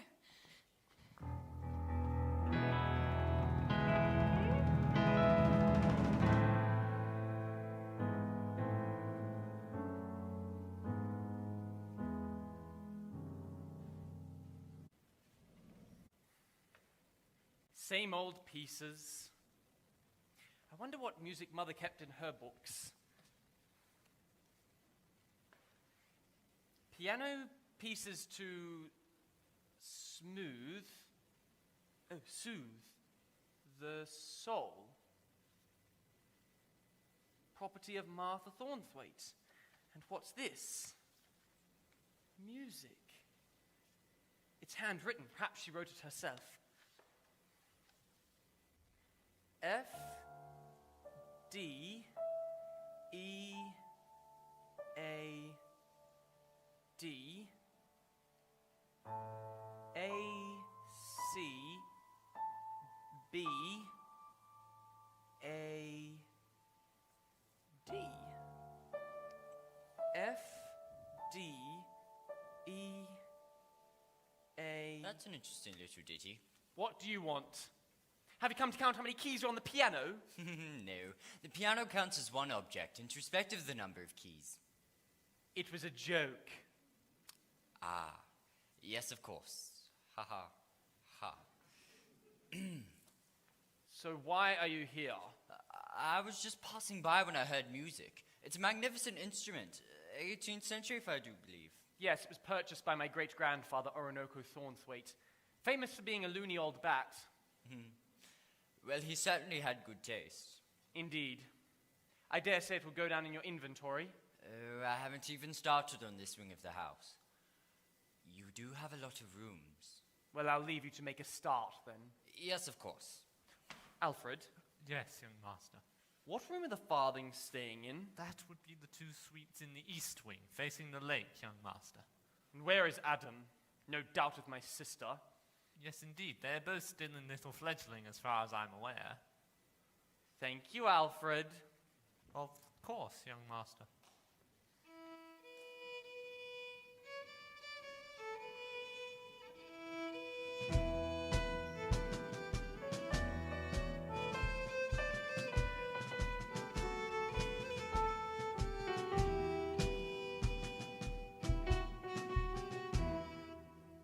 Sure this isn't trespassing? Oh, the village is part of my family's estate. I can't trespass on my own property. Besides, it looks like no one's been here in years. It's very dusty in here. What's that noise? Sounds like a generator. Look, here's a newspaper from the year my parents died. Listen to this. Not to be missed in next week's paper. Local historian Hedley Bagshaw delves into another fascinating family tree. He uncovers details about how we used to live by exploring personal stories from local families. In the next installment of this popular series, Mr. Bagshaw will be unraveling the history of the local nobility. The Thornthwaite family. And here's the paper from the next week. But his article isn't there, just his obituary. What is it? It's a picture of him, of Hedley Bagshaw. I suppose so. It says so in the caption. I have to go back to the manor, I'm sorry. Oh, I guess we can both go. No, I'd rather go alone. I'm sorry. I'll meet you back there for dinner.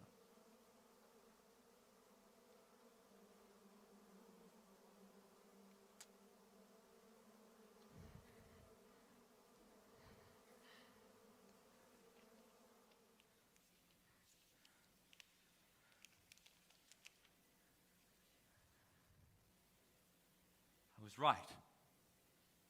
Hedley Bagshaw is the man my mother drew before she died. But why would she draw the local historian? It doesn't make any sense. Where's that number?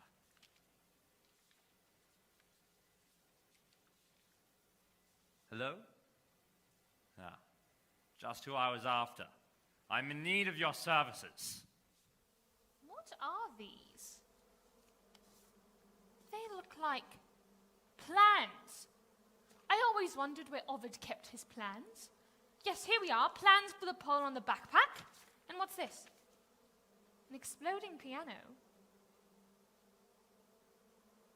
What's that sound? Sounds like... It can't be.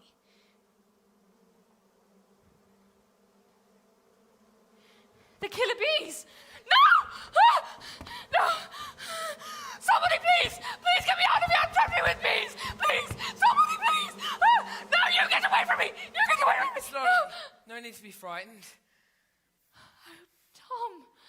Thank goodness. Are you all right? Have you been stung? I don't think so. Good, because you know if you had been. Are they the killer bees? Aye, nasty little blights too. I've been trying to track them down since I last saw them. I found them here and went back to get my beekeeper suit on. Lucky I came back in time, hey? Yes, very. How do you track a bee? Same as any animal, really, with great patience and attention to detail. And what will you do with them? I'm afraid I'll have to kill them. Kill them? Aye, they're illegal in this country and they don't get along with our domestic bees. I'll have to spray them with some insecticide and put them all to sleep. Shame, really. I would like to taste their honey. Yes, I'm sure it would be very unusual. Right, I'd better get back to it then. Will you be alright to make your way back to the manor by yourself? Yes. Thank you so much, Tom. Don't mention Miss Laurelly. Don't mention it.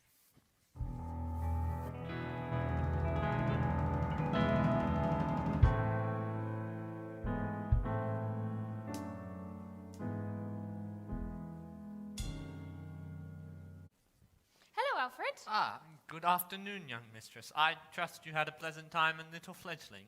Yes, it was certainly memorable. Is Adam back yet? Yes, he is in the piano room, I believe.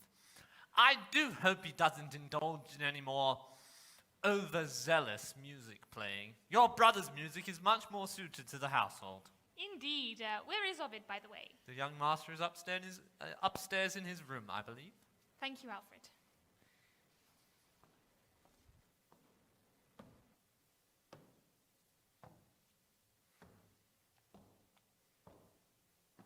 Hello, Laurelly. Hello. What are you doing in my room? I wanted to speak to you.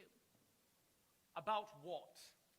Adam and I went for a little walk down to Little Fledgling this afternoon. Yes, I heard. Where is Prince Charming? In the piano room. Oh, will he be giving us the privilege of a jolly old song he learnt at jolly old St. Swivels? You don't know anything about him or his school. Don't I? What's this? It's about St. Swivels. Read it. What's this have to do? Just read it, Laurelly. Please. Fine. St. Swivels is widely renowned for its quality education and one-of-a-kind facilities. We've got 4 football fields, 8 basketball courts, 20 tennis courts, 5 science labs, 2 gyms, and an Olympic-sized swimming pool. It's even got a working farm on site, plus our music teacher is a world-class pianist. Well? That's exactly what Adam was saying this morning. I found this brochure on the floor in his room. I think it's the closest he's ever come to the school. And what were you doing sneaking around his room? Gathering evidence. Trying to get you to see that he's not what he says he is. Well, I could say the same thing about you. What's that supposed to mean? It means I found your plans at Bagshaw's End. Plans for the pole on the backpack, the killer bees, and no doubt ones for the bee house and the shed as well. What on earth are you talking about? What's a Bagshaw's End? It's where the Bagshaws used to live. Wait, you've never heard of it? No. Besides, do you think I had the energy to sneak down to the village, however many times, without being noticed by at least someone? It would be impossible. Then they weren't your plans. No. What plans are you talking about? Quick! Get out of my way! What's that? What is it? What's happening? It's Adam! What? What about my boy? He was only playing it. Playing? Playing what? What happened? Speak, girl! The piano. It just exploded. What? Why would the piano explode? You two are just like your parents. Look what your terrible gifts have done to my boy! Now, Mr. Farthen. There's no use laying the blame. Alfred and Tom have taken Adam on a stretcher and they're going to the hospital as we speak right now. Oh, no, they're not. I'm calling an ambulance. I don't trust any of you people with my son. But Mr. Farthen! What's going on? What's all this commotion? Oh, Mrs. Bagshaw, Adam was in an explosion. The piano blew up. I saw it all. Is he going to be all right? An explosion? I don't know, dear. I just don't know. Come on. There's no use standing here crying. We've got to go get dinner prepared. Do you think he played a wrong note? Tell me honestly, did you booby-trap the piano?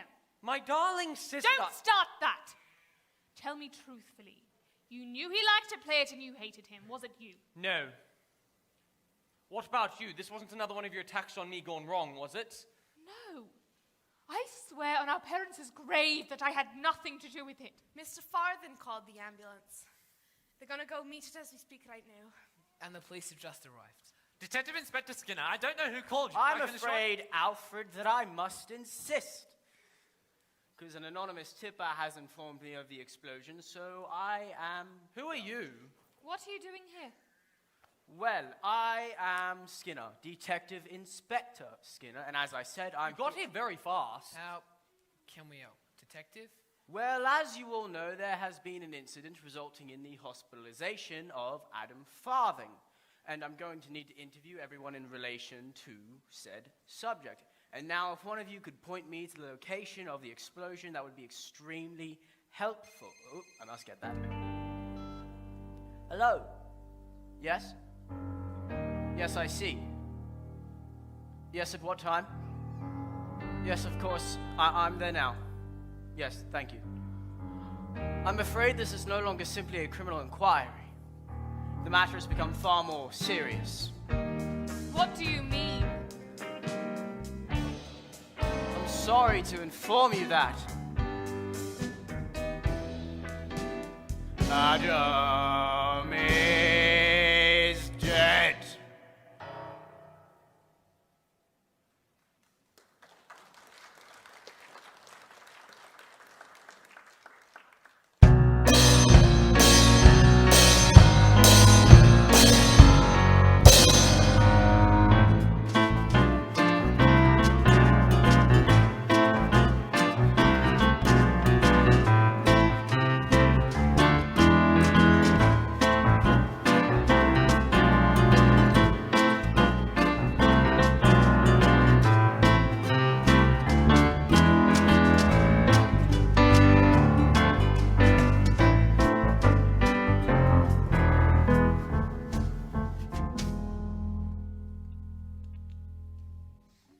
Adam Farthing is dead.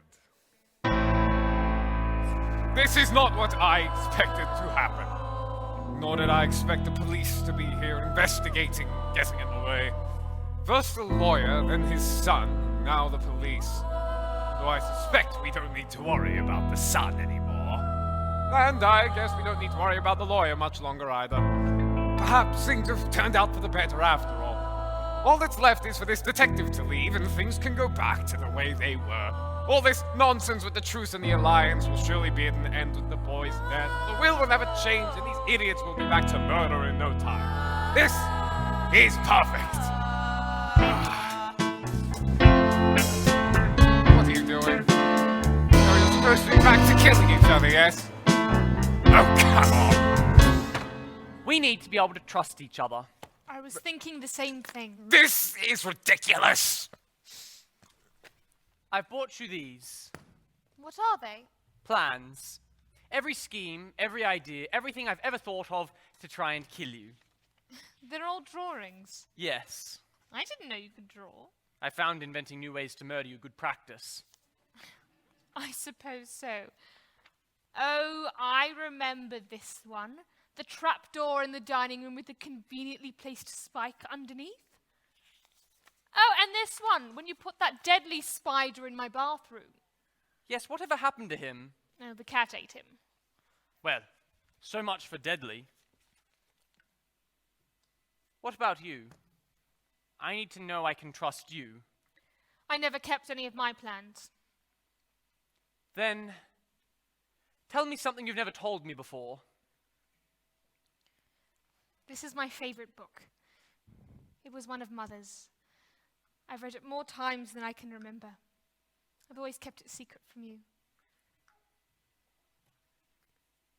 The 7 Dances of Francisca? Francisca, I was getting there. Toth. Sounds riveting. Thank you. Here, read this. Father's will? Yes, I took it from Mr. Farthing's room. Read it. But it just says what we already know. That if Father dies, the estate goes to Mother, then us. Alfred takes care of it until we're 18, and if one of us dies before the age of 18, the other forfeits their half of the inheritance. Read the last paragraph. In the event of both twins' deaths, the estate shall be equally divided between our loyal servants. Mr. Alfred Crutcher, Mrs. Hilda Bagshaw, Miss Eileen Griddle, and Mr. Thomas Payne.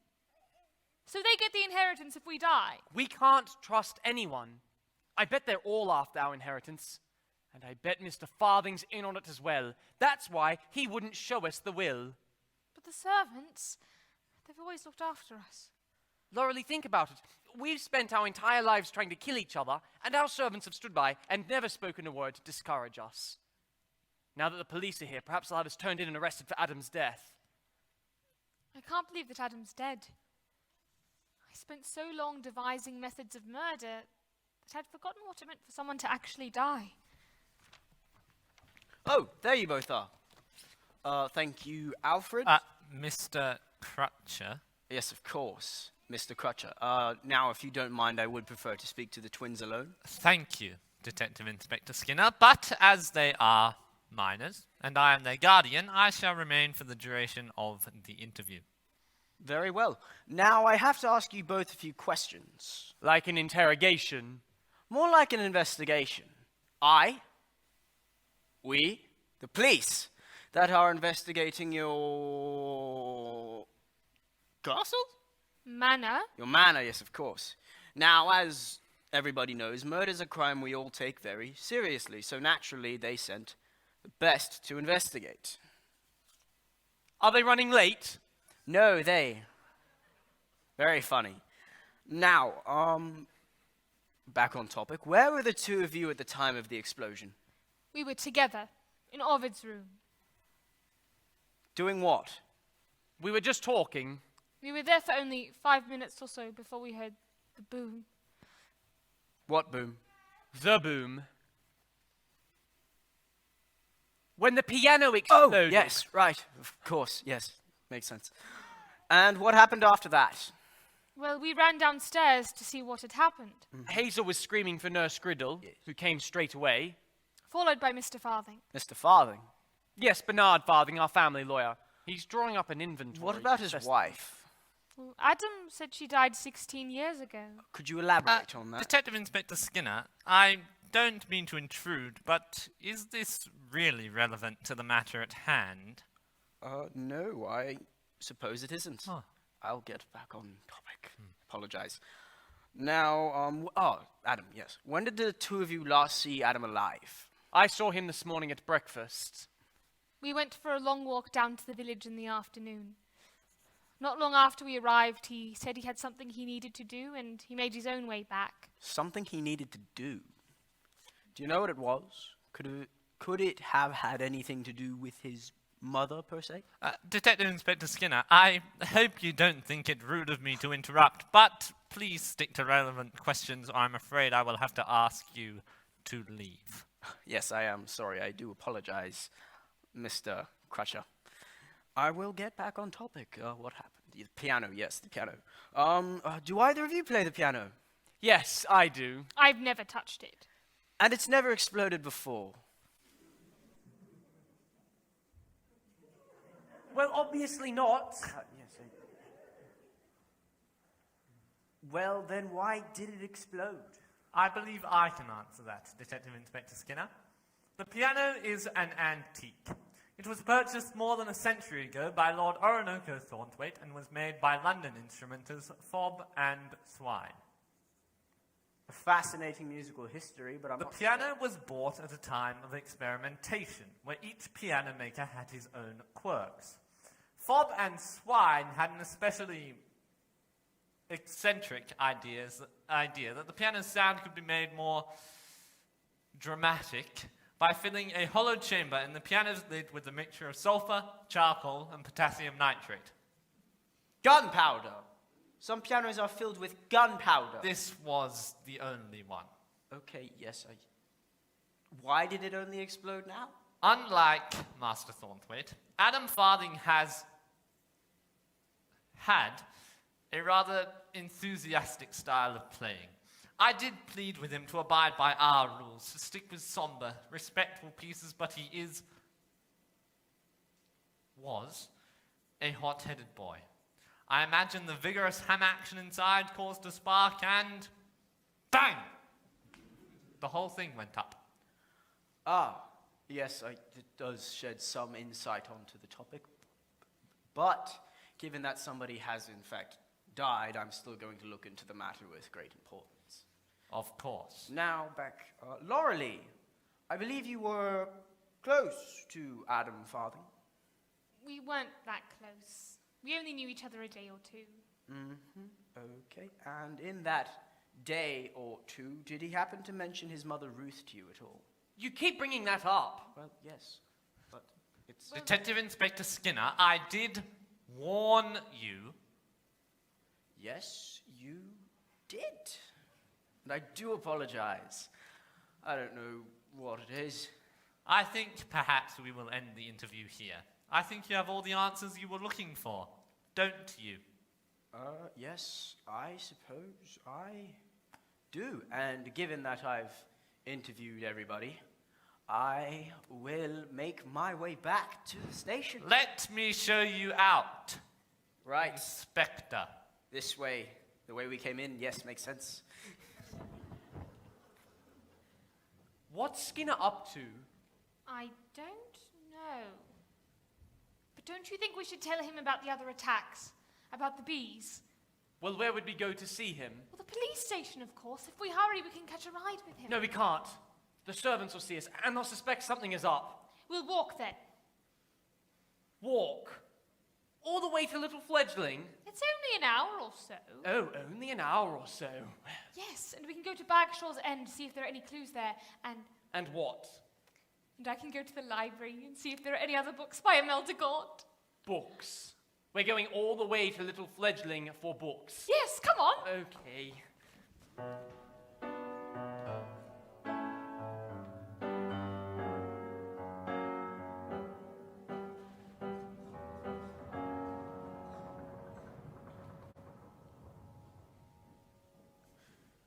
Orinoco! Look what you've done! Your stupid piano's blown up and it's achieved absolutely nothing. Poppycock and codswallop? It's not Orinoco's fault. The piano exploded. What happened to that poor boy? Agnes. And those idiot children aren't even back to murdering each other yet. This is awful.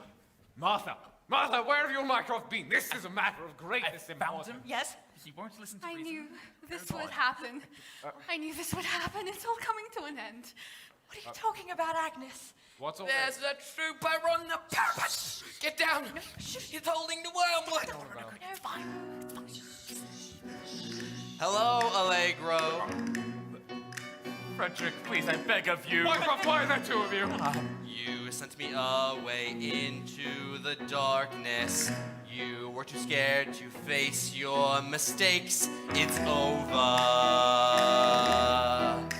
It's over.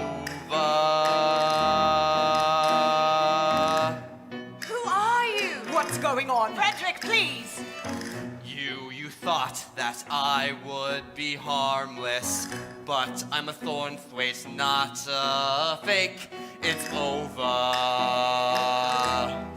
Move over. Thornthwaite, what do you mean? My name is Frederick Morgan, but I was born Frederick Thornthwaite. I'm Mycroft's identical twin brother. What? Wait, what? My son, I can't believe I get to see you again after all these years. Only son, you can't be serious. You're my son. I must be delirious. How dare you? Am I really hearing this? Now you call me son? My whole life you denied my existence. I'm so sorry, my dear boy. I had to send you away to protect you. Only one male can be born into the Thornthwaites. I was terrified to think what Silas would do if he found out that he had two sons. I thought he would kill you. Why are you lying? Don't you touch us, son! Leave her alone, father! Frederick, please! Leave her alone! She's only trying to protect you! This is Please, absurd. mine! Stay away from me. But that's enough. Don't you two start. Frederick, please. Just shut up. You're not innocent, no. It's over. Move over. You're over.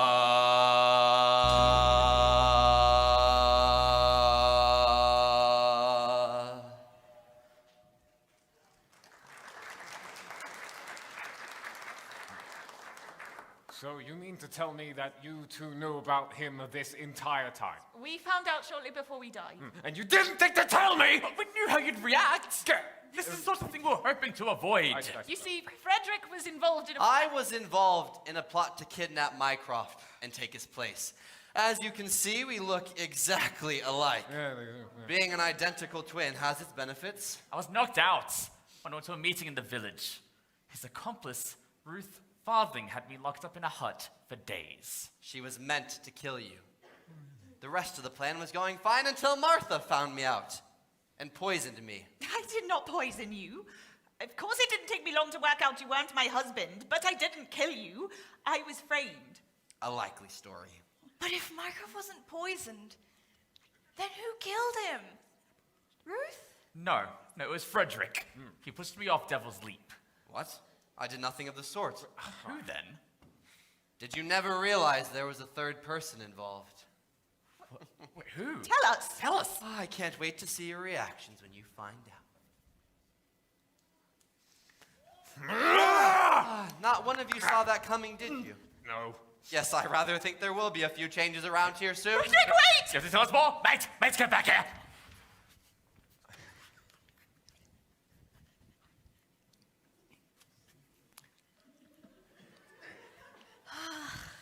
I do say, that chap over there could use a good cooling down. Who are you? Well, isn't it obvious? I'm the swimmer. I don't suppose you like a drink? No, I'm fine. No. Ostriches. Saucepans. What's wrong with that one? It's none of your business. Go away. See, I wouldn't pot the pint with the chrysanthemums. Oh, I agree. The colours really just... Go away! Suit yourselves. Oh, Eliza, what are we going to do? Those poor children, they don't know. We can't help them.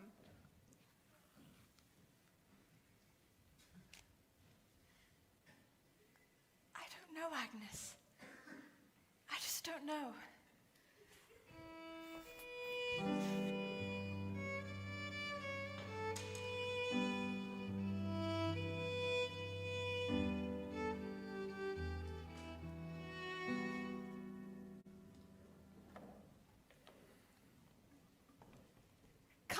We're practically there. I'm exhausted. But the library's just over there. We can just go and have a... You go in without me, and I'll wait out here. Don't you want to come? Not really. I don't care much for books. Have it your way. Just don't be long. Oh, hello again, my dear. Laurelie, wasn't it? I'm so glad you came. I was just wondering, do you have any other books like this? My, I haven't seen this book in a while. Have you read it? No, it doesn't look very interesting. What do you mean? The story of a brave young Hungarian girl who wants nothing more than to dance.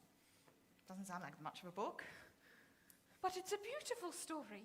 Is it indeed? Well, in my experience, young people today want to read about pirates and wizards and detectives and so on, not silly little girls who want to do ballet. Francisca's not silly.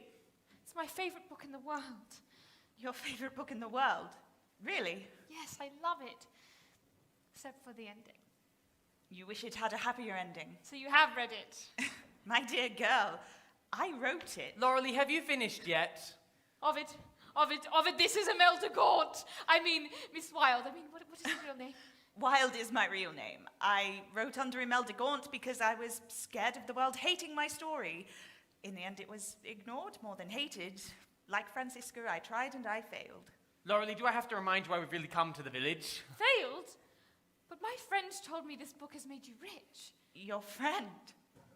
Adam Farthing. We really should get going. Adam Farthing? That's not Ruth Farthing's son, is it? I think I remember her. She borrowed some books from here before she died, and they never got returned. Fascinating, really, but... What kind of books were they? That's the interesting thing. If I remember correctly, they were books about your family history. I think she was taking them to Hedley Bagshaw for an article he was writing. Can't think why. I thought it was strange at the time. Just one more thing. Yeah. Why couldn't it have ended happily for Francisca? I tried and tried to give Francisca a happy ending, but it never worked. From the first sentence, she was doomed to an unhappy ending. For some people, tragedy is pre-written, it's in their stars, and Francisca was just one of those characters. But you needn't worry about happy endings, my dear. Not everybody gets a happy ending, but everybody gets the ending they're supposed to have. Wait, what? I think I see. Thank you Goodbye. so much, Mr. Wilde. Where's this Bagshaw's end, This Lolly? way. There are loads of newspapers at the printers. Some talk about the article he wrote. Maybe some mention Ruth. Here we are. Looks like a dump. Here. Here are the newspapers from before. But there's no mention of Ruth until she dies a week after Headley. Suicide. She jumped off Devil's Leap. And these look like the plans you were talking about. Look, here's one for the exploding piano. And what's this? What? It's a birth certificate for a son born to Agnes Thornthwaite, our grandmother. What would Father's birth certificate be doing down here? Don't you see? It hasn't got Father's name on it. It's for someone named Frederick. Frederick? Who's Frederick? Inspector Skinner, thank you for meeting me. Of course, Bernard. You're one of the first clients I've had since I retired from the force. Skinner Private Investigations, thanks you. So he's not an inspector anymore. And yet he's still inspecting. I assure you, Inspector, it has nothing to do with me. I only came here to Have you told him yet? No. But as I was saying, I only came here... You're useless. We can't talk out here anyway. Everything we need's inside. Who's that other person? I can't see them. Sounds like... No, it can't be possible. Very well, but I must strongly express my disagreement about all this. I can't seem to open the door. You clumsy oaf. It's Adam. What? It's Adam. He's not dead. Well, it's a good thing I managed to get my hands on the keys. Quick. Allow me, gentlemen. There's a back door out here. Let's go.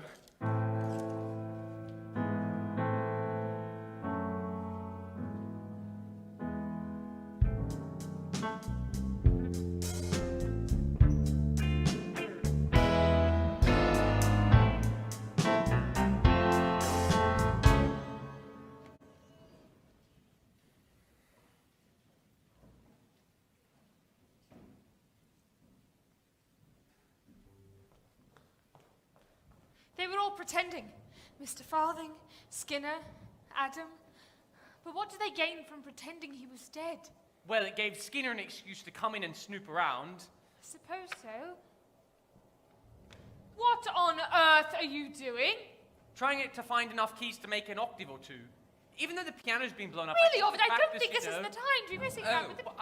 Loreley, Ovid, I wasn't expecting to see you. We live here. What are you doing here? I just came to look at Ruth's painting one last time before I collected mine and Adam's things. Oh, yes, Adam. You must be so awfully upset. Well, yes, I am. Well, I really must be going now. I was wondering, why did you hire a detective? I don't know what you mean. We know the truth. We know that Adam isn't dead. I don't know what you're talking about. I really must go. Hello, Laurel. Ovid. Miss me? Hello, Adam. Back from the dead, I see.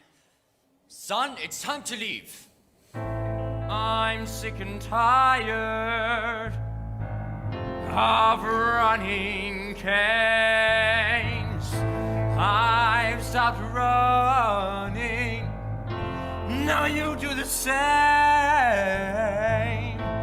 Though you may question, am I truly sane? I guess all I know is we are not the same. Adam Farthing, listen to me. This is exactly what I was afraid of happening. This place is what you wrote to kill herself. My mother's suicide was a lie. She was killed by Headley Bagshaw. I recognized him in the paper as the man she drew. So I hired Skinner. When the piano exploded, I faked my own death to get him inside.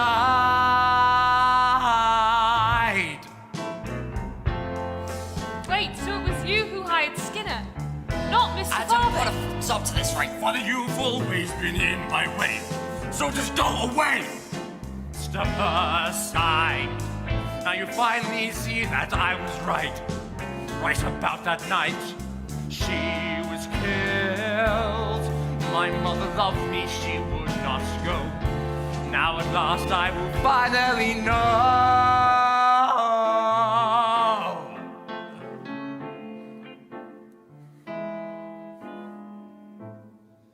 Detective Inspector Skinner has made some interesting discoveries during his investigations.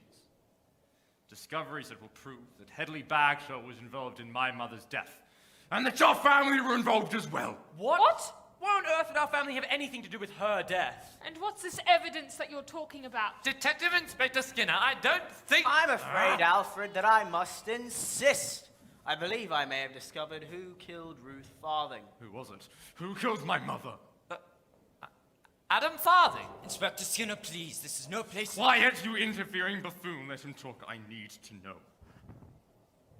Well, after interviewing a surprise witness who reported seeing Lord Mycroft Thornthwaite and Mrs. Ruth Farthing leaving the printing press the night Hedley Bagshaw died, which leads me to conclude that Lord Mycroft Thornthwaite murdered Hedley Bagshaw and then later killed Ruth Farthing to cover up his crimes. What? But that's conjecture. You don't know any of that for sure. And besides, Ruth died a week after Hedley. Well, who's the witness? It was me. I saw Lord Thornthwaite and Ruth Farthing. What do you mean? Oh, hello, Adam. Glad to see you've recovered. What do you mean you saw him? I saw Ruth Farthing and Lord Thornthwaite leaving the printing press that night in Little Fledgling. If you saw them together, then why didn't you say something to the police before? I had no reason to think that Lord Thornthwaite had anything to do with Ruth Farthing's death. They all said it was a suicide. Didn't you tell anyone? Yes. She told me. Ghost! It's a ghost! It's not a ghost, my dear. It's Adam Farthing. Seems he's not dead after all. What? I thought you might all like some tea, but I haven't anywhere near enough cups. Hazel? Hazel, go and fetch some more. Yes, Mrs. Bagshaw. If you saw them together, then why didn't you say something to the police before? I should have. Nurse Griddle, she told me what she'd seen the night after Edley died. We all thought that Lord Thornthwaite had been at the manor all night, but he could have easily snuck out without anyone noticing. I hated him. I wanted him to be punished for what he'd done to me. To Hazel. So you were glad that our mother killed him? Oh, my poor dears. I'm so sorry you have to hear this. I wanted to kill him myself. Thinking about what he'd done to Edley. Leaving me to raise Hazel on my own. I even bought poison to sneak into his food, but I couldn't go through with it. Not when I thought of you children. I couldn't put Martha through what I'd been through. She must have seen the poison in the kitchen and used it to kill him herself, but I don't know why. They always seem to get along so well.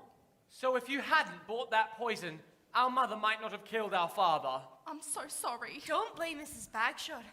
If your mother wanted to kill your father, she would have found a way, whether there was poison available or not. Well, Mrs. Bagshaw, in light of recent revelations, I am going to have to charge you with accessory to murder. No, you can't arrest her. You're retired. You're not allowed to do that. Oh, yeah. Well, old habits die hard. But if the two of you don't mind, I would still like to drive you both down to the station. The boys in blue can handle things from here. Of course, Inspector. I need to face the consequences of my... No! Oh, Hazel, my girl, my sweet, I'm so sorry. I know I've always been strict with you, but I've always loved you as though you were my own. I know, Mother. I've never been the mother to you that I wanted to be. The mother you deserved. Don't say that. Now, dear, you must be good. Stay here. Be a good girl. Take the nurse as well. She saw Lord Thornthwaite in the village. She's a witness. Right, ladies, if you will come with me. No, I want to come with you. You can't go with her. You can't go to jail, Hazel. You haven't done anything wrong. She's my mother. I don't want to be parted from her. Hazel, I've wanted to say this for a long time. Hazel, I'm your mother. Your birth mother. Marvelous. Another dramatic revelation. Eileen, I'm sorry, Hilda. I don't understand. I was pregnant when your father made that stupid bet that he could swim across Avernus Lake. The man in the story you told me. When he died, I fell into a depression and I ran away from the village to give birth to you, and when I came back, I left you on the doorstep of someone I knew would look after you. But the letters, I always posted them from different locations, so that you could never tell where I was. But I meant everything I said. I'm so sorry. I love you. Enough of this useless talk. Take them to the station, Inspector.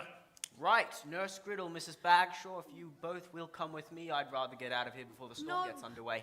I can't lose you both. Stay here, Hazel. No, come back. Goodbye, Hazel. I love you. I'm coming as well. I need to be there for the interview.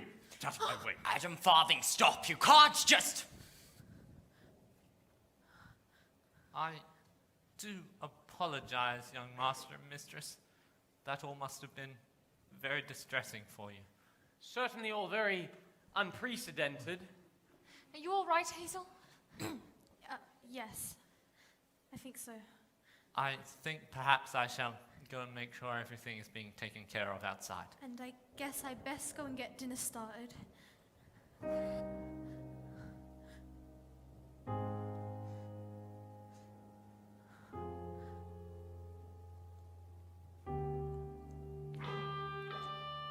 Maybe I wanted more than this, but with this unexpected twist, now I don't know just what to think.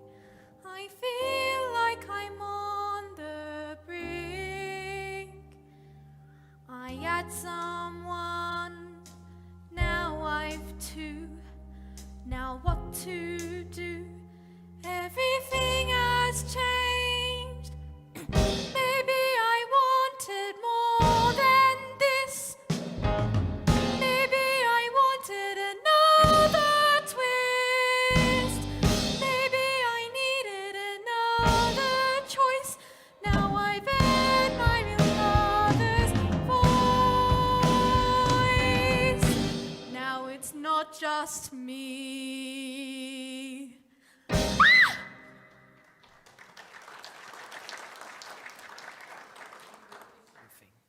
What's all the commotion about? I don't think we could explain if we tried. Let me guess. Mrs. Bagshaw and Nurse Griddle have been taken to the police station for questioning. Well, yes.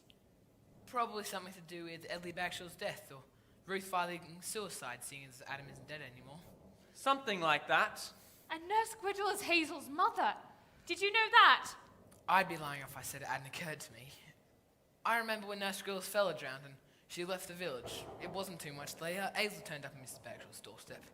I may not be as strong as I always was, but I'm just as bright. But you never said anything. None of my business, is it? Well, what about us? Are we none of your business? I'm not sure I know what you mean, Miss Lauralee. Well, why haven't you ever tried to stop us attempting to kill each other before? Well, you're a smart pair, see, and I always figured that if you really wanted to kill each other, you would have managed it by now. So you just stood by and did nothing? Well, the way I see it is children like plants. You can get a couple of new saplings and tend to them and water them and prune to them all you like, but in the end, they're either survivors or they're not. You two are survivors, and I never did anything to stop you because I thought you'd keep on surviving. And it looks like I was right. Now, if you two don't need me for anything, I think I'll go off and tie down everything outside. I think the storm's going to be a big one. I suppose he's right. Stands to reason that One of us would have killed each other by now. I guess he's right. We must be survivors. Well, this has all been rather exciting. Yes, it has. What are you doing now, Ovid? Practicing, like I said.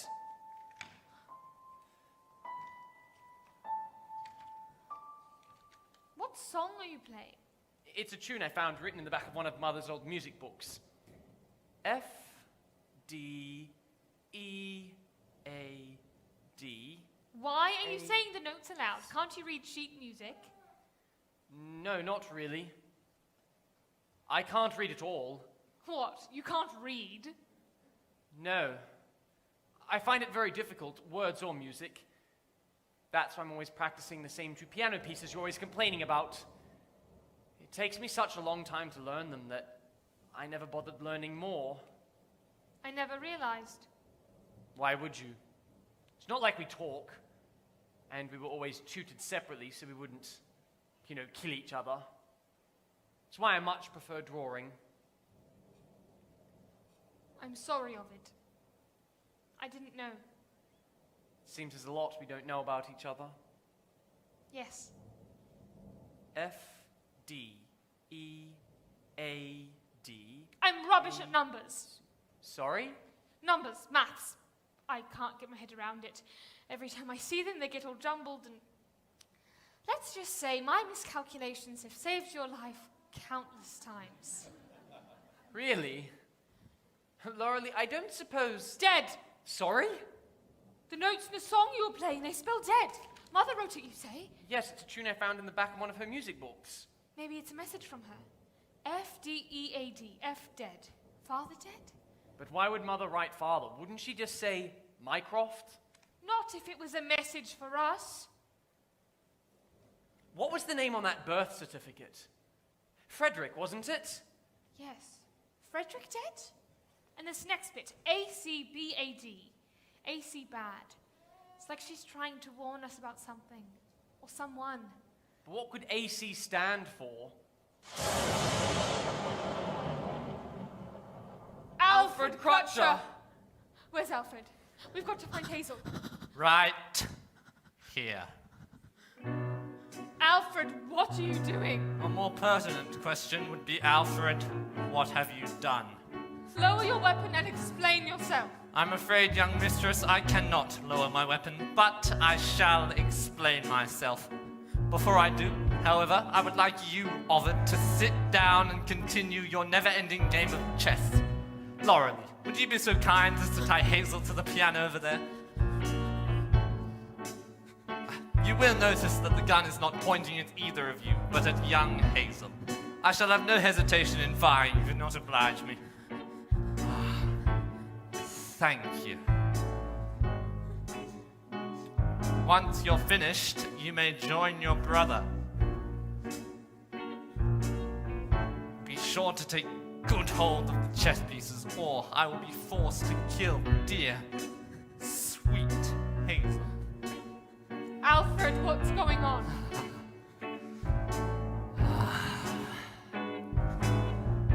Foolish children, you play your part. I could tell you I'm sorry, not from the heart. Foolish children, thought you both could live. Ignorance like that, I just can't forgive. Foolish children, you should have just fled. Now see where your pride has led. You thought you could write a new legacy, oh, whoa. It all started 16 years ago with Ruth Farthing. Ruth had always been desperate for money and power. The greed only grew inside her when she came to paint your parents' portrait and saw the riches that lay all around them. She had to get her hands on it. When Ruth heard that Hedley Bagshaw was researching your family history, she looked into it herself to see what she could discover. When she couldn't find anything herself, she went to visit Hedley on the night that he died. The night Nurse Griddle said she saw our father. It was Frederick. She must have seen him instead. You've found out about him then, have you? Very well done. Your father's identical twin had been kept a secret for so long that no one knew he existed until Hedley made the discovery during his research. He planned to reveal your uncle in his next article. When Ruth arrived and saw Frederick, she jumped at a chance to gain your wealth. Does anyone know about him? No, but I need to finish. Why don't we blackmail them? Pathetic people won't see. Those fools just can't deny their own flesh and blood easily. Don't be ridiculous. You can't do that. If you're too weak to help, I'll just do it myself. It's time to show them what's in store. No, you can't! Foolish children filled with despair. Oh my god. She had pushed things too far and killed off the spare. What have you done? Foolish children, if only you knew how long my hatred had slowly brewed. Your parents had so much and I had none. Luckily for Ruth and Frederick, I had been sent down from the manor to deliver some old antiques to Hedley for his research. I got a lot more than I bargained for when I arrived. Ruth, what are you doing here? Who's this? Where's Hedley? Good God, what's happened here? Alfred, you have to help us. This is Frederick. This is Michael's identical twin brother. What? Hedley discovered him. We could use him somehow to blackmail those Thornthwaites. Don't want a story like this getting out. Don't you want to share in the Thornthwaite Inheritance? I knew at once that she was onto something. Finally, a chance to get my hands on all your parents' wealth.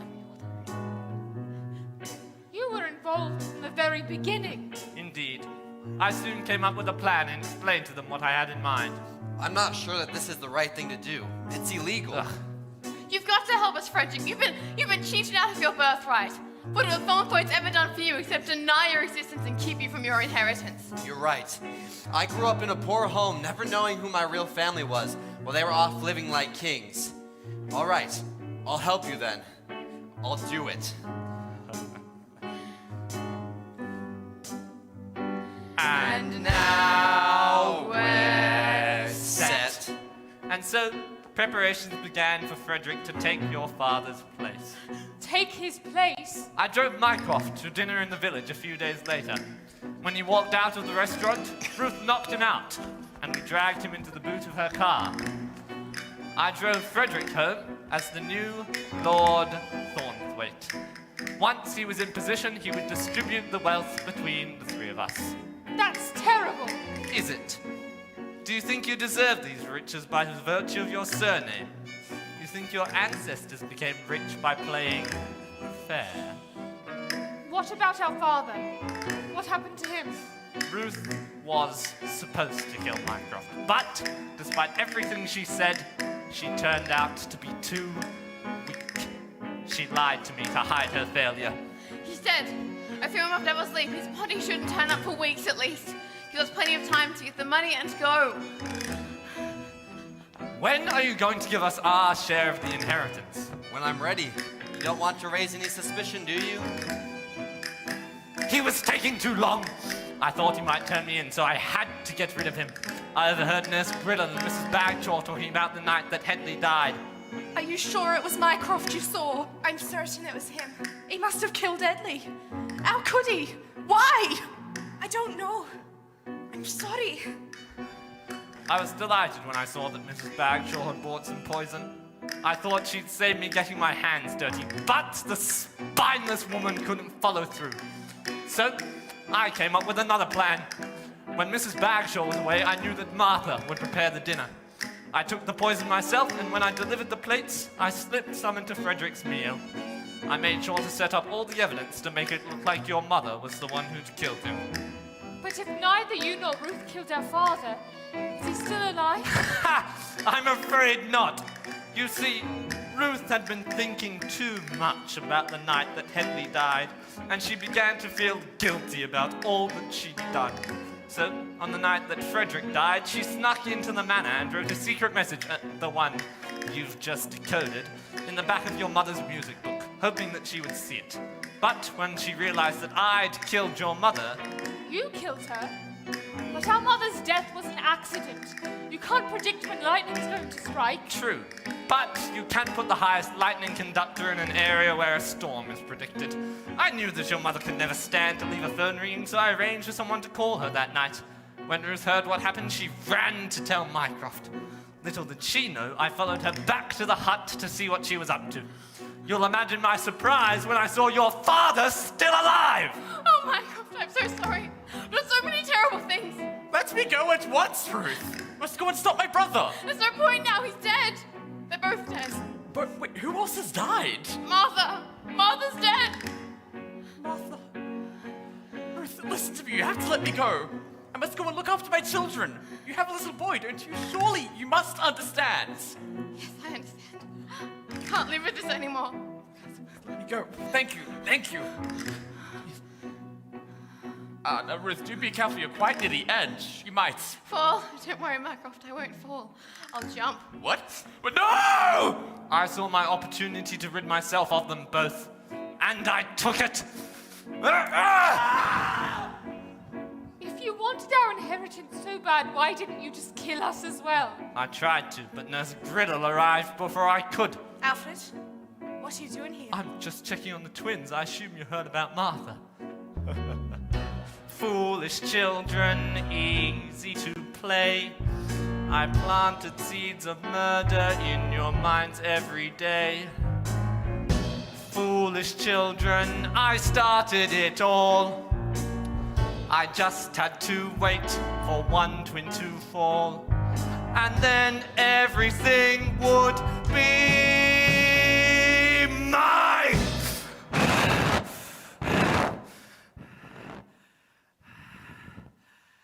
The reason why we can't remember who started it isn't because we were so young. It's because it was you from the very beginning. Indeed. It didn't take long for you to turn to your family's favorite pastime, murder. I barely had to do anything to help you along. It was in your blood. But you didn't do anything to stop us from changing the will. Yes, I must thank you for that ingenious decision, Laurelie. The change to the will would have made my job so much easier. Then all I would have to do was wait for one of you to kill the other. Then I could have the manor all to myself. I didn't think either of you would hold the truce for long. All you needed was another nudge in the right direction. The attack with the bees was meant for Laurelie, the exploding piano designed for Offord. If only that stupid farthing hadn't kept getting in the way. They were your plans at Bagshaw's End. You've been behind everything. You're evil. Evil. I'm evil. Hypocrites, the pair of you. Spoiled little brats who've had everything laid out for them since birth. You Thornthwaites are all the same. Selfish and bloodthirsty, so don't go pointing the finger at me. I've worked for your family my entire life, and what do I get? Nothing. I'm sick of being overlooked. I'm sick of waiting for one of you to die! So, I'm going to speed up the process. If you'd looked more carefully at those plans, you'd have seen one involving a metallic chessboard and a lightning conductor. When the lightning comes overhead, it will shoot through the house and fry you both. You're a wicked man, Mr. Crutcher. I'm going to make sure everyone knows what you've done. Ah, yes. Hazel. How could I forget you? So angry that your mother was taken away. Angry that Lord Thornthwaite supposedly killed your adopted father. Angry at being always ordered around by his children. Hating them with all your heart. What are you talking about? What do you mean? I'm not angry. I don't hate anyone. Oh, I think you'll find evidence to the contrary. That Miss Hazel Bagshaw always hated the Thornthwaite twins. She had a gun.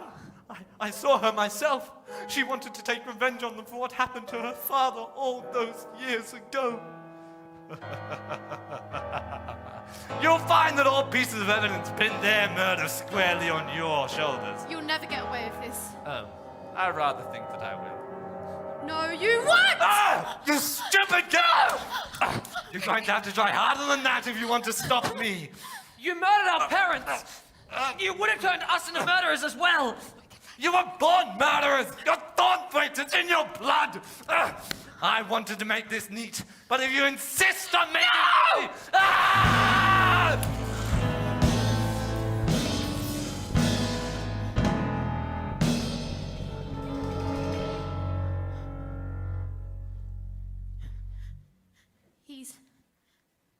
He's dead. Yes. What should we do? I think I need Nurse Griddle. Ovid? Ovid, what's wrong? I've been shot. Oh, don't tell me you're not going Laurelie, to. I'm sorry. Shut up, you're going to be fine. Where did it hit you? My arm. The bullet caught my arm. Your arm? It's only your arm. Well, I do find my arm quite useful, thank you very much. I thought you were going to die. Well, it is quite painful. You are ridiculous, Ovid Thornthwaite.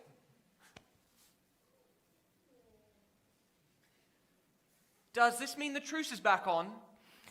Yes, it does. Are you all right? There was an incredible noise. I think we got struck by lightning. Oh, Tom, it was awful, just awful.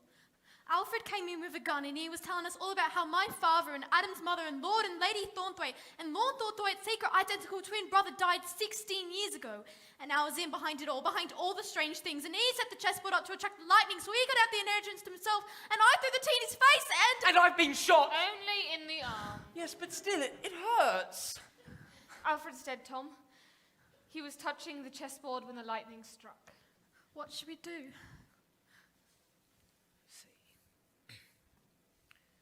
Perhaps I'll ring the real police. They'll know what to do. We'll get that arm seen to of it. It looks nasty. What about Mr. Crutcher? We can't just leave him here. Yes, we can. No, we can't. What should we do, Tom? When the real police arrive, they'll know what to do, and we've certainly got a lot of cleaning up to do around here. Please, can we leave? I don't much like being in here with him. Of course. Come on in. Let's leave. We'll sort everything. Everything's going to be okay.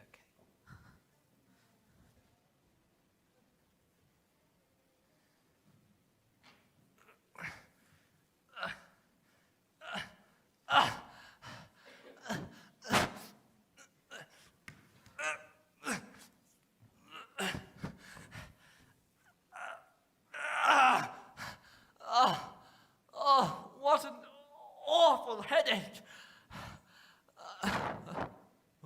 Where has everybody gone? We haven't gone anywhere. Oh, Lady Thornthwaite, what a long time it's been. So long. Yes, a very long time. Not a nice feeling being electrocuted, is it, Alfred? Well, no, Mom. No, I didn't much like it when I was electrocuted. Took me months to get rid of the headache. Do you remember, Alfred, the night I died? Well, yes, of course. What about when I was poisoned? It was the same night, you must remember. Frederick, please, you must What understand. about the cliff? You didn't push me, no. But you might as well have done, getting me involved in all of this. But Ruth, you were not with me. You're the one who betrayed me. I admire your ambition, Alfred, I really do. But you've taken things way too far. You almost killed my son, twice. You definitely killed me. To think we trusted you with our children. You destroyed our family. You ruined our children's lives. Please, let me explain. No need. We've heard everything. We've been here the whole time.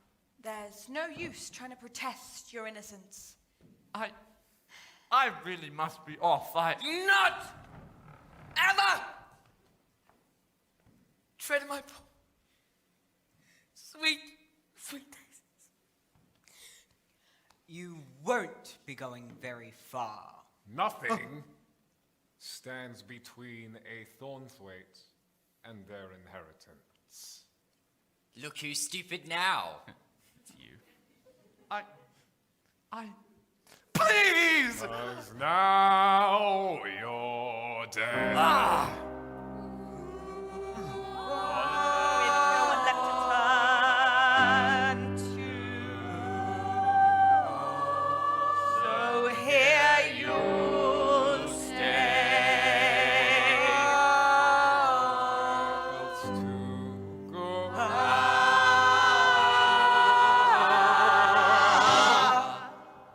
Get him.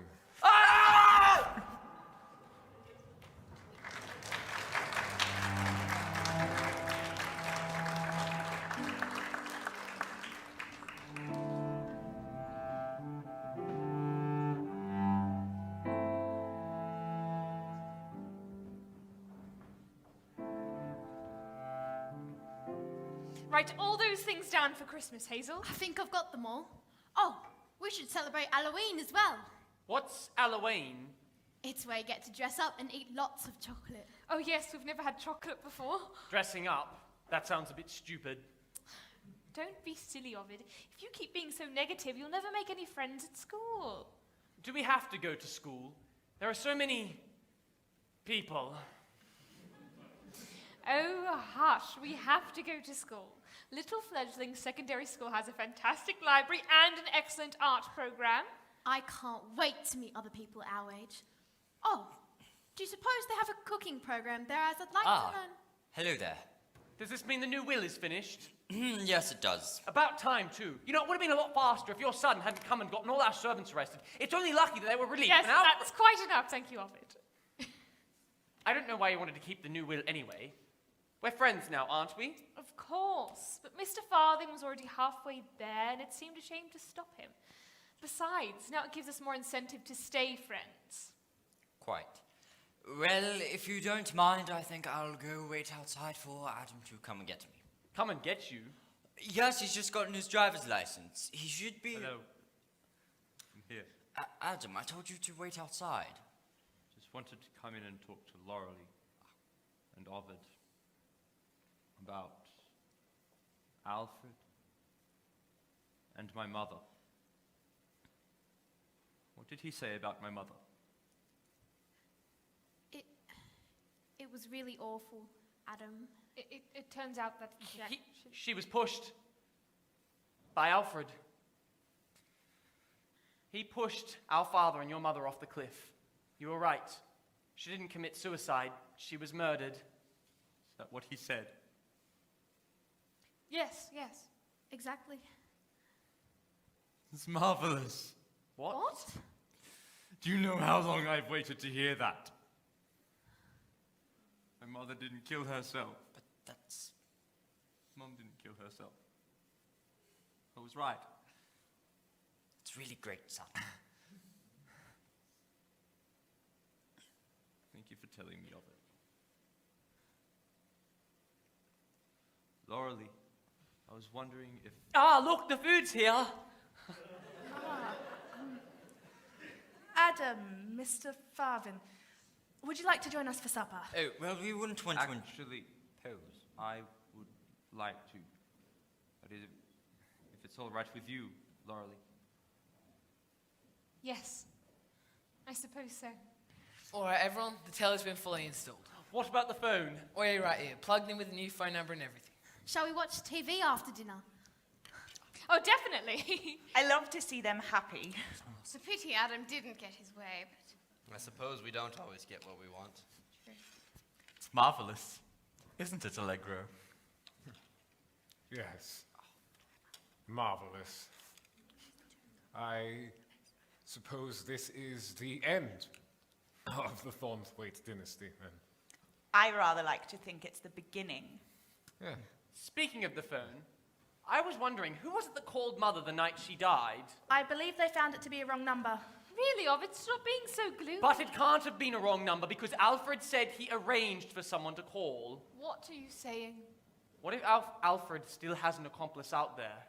It's been 16 years of it. I don't think it matters anymore. Still, it doesn't quite... Who's that? It could be anyone. After we've just had a new phone installed? Not likely. Don't answer it. What if it electrocutes you? Well, there's no storm.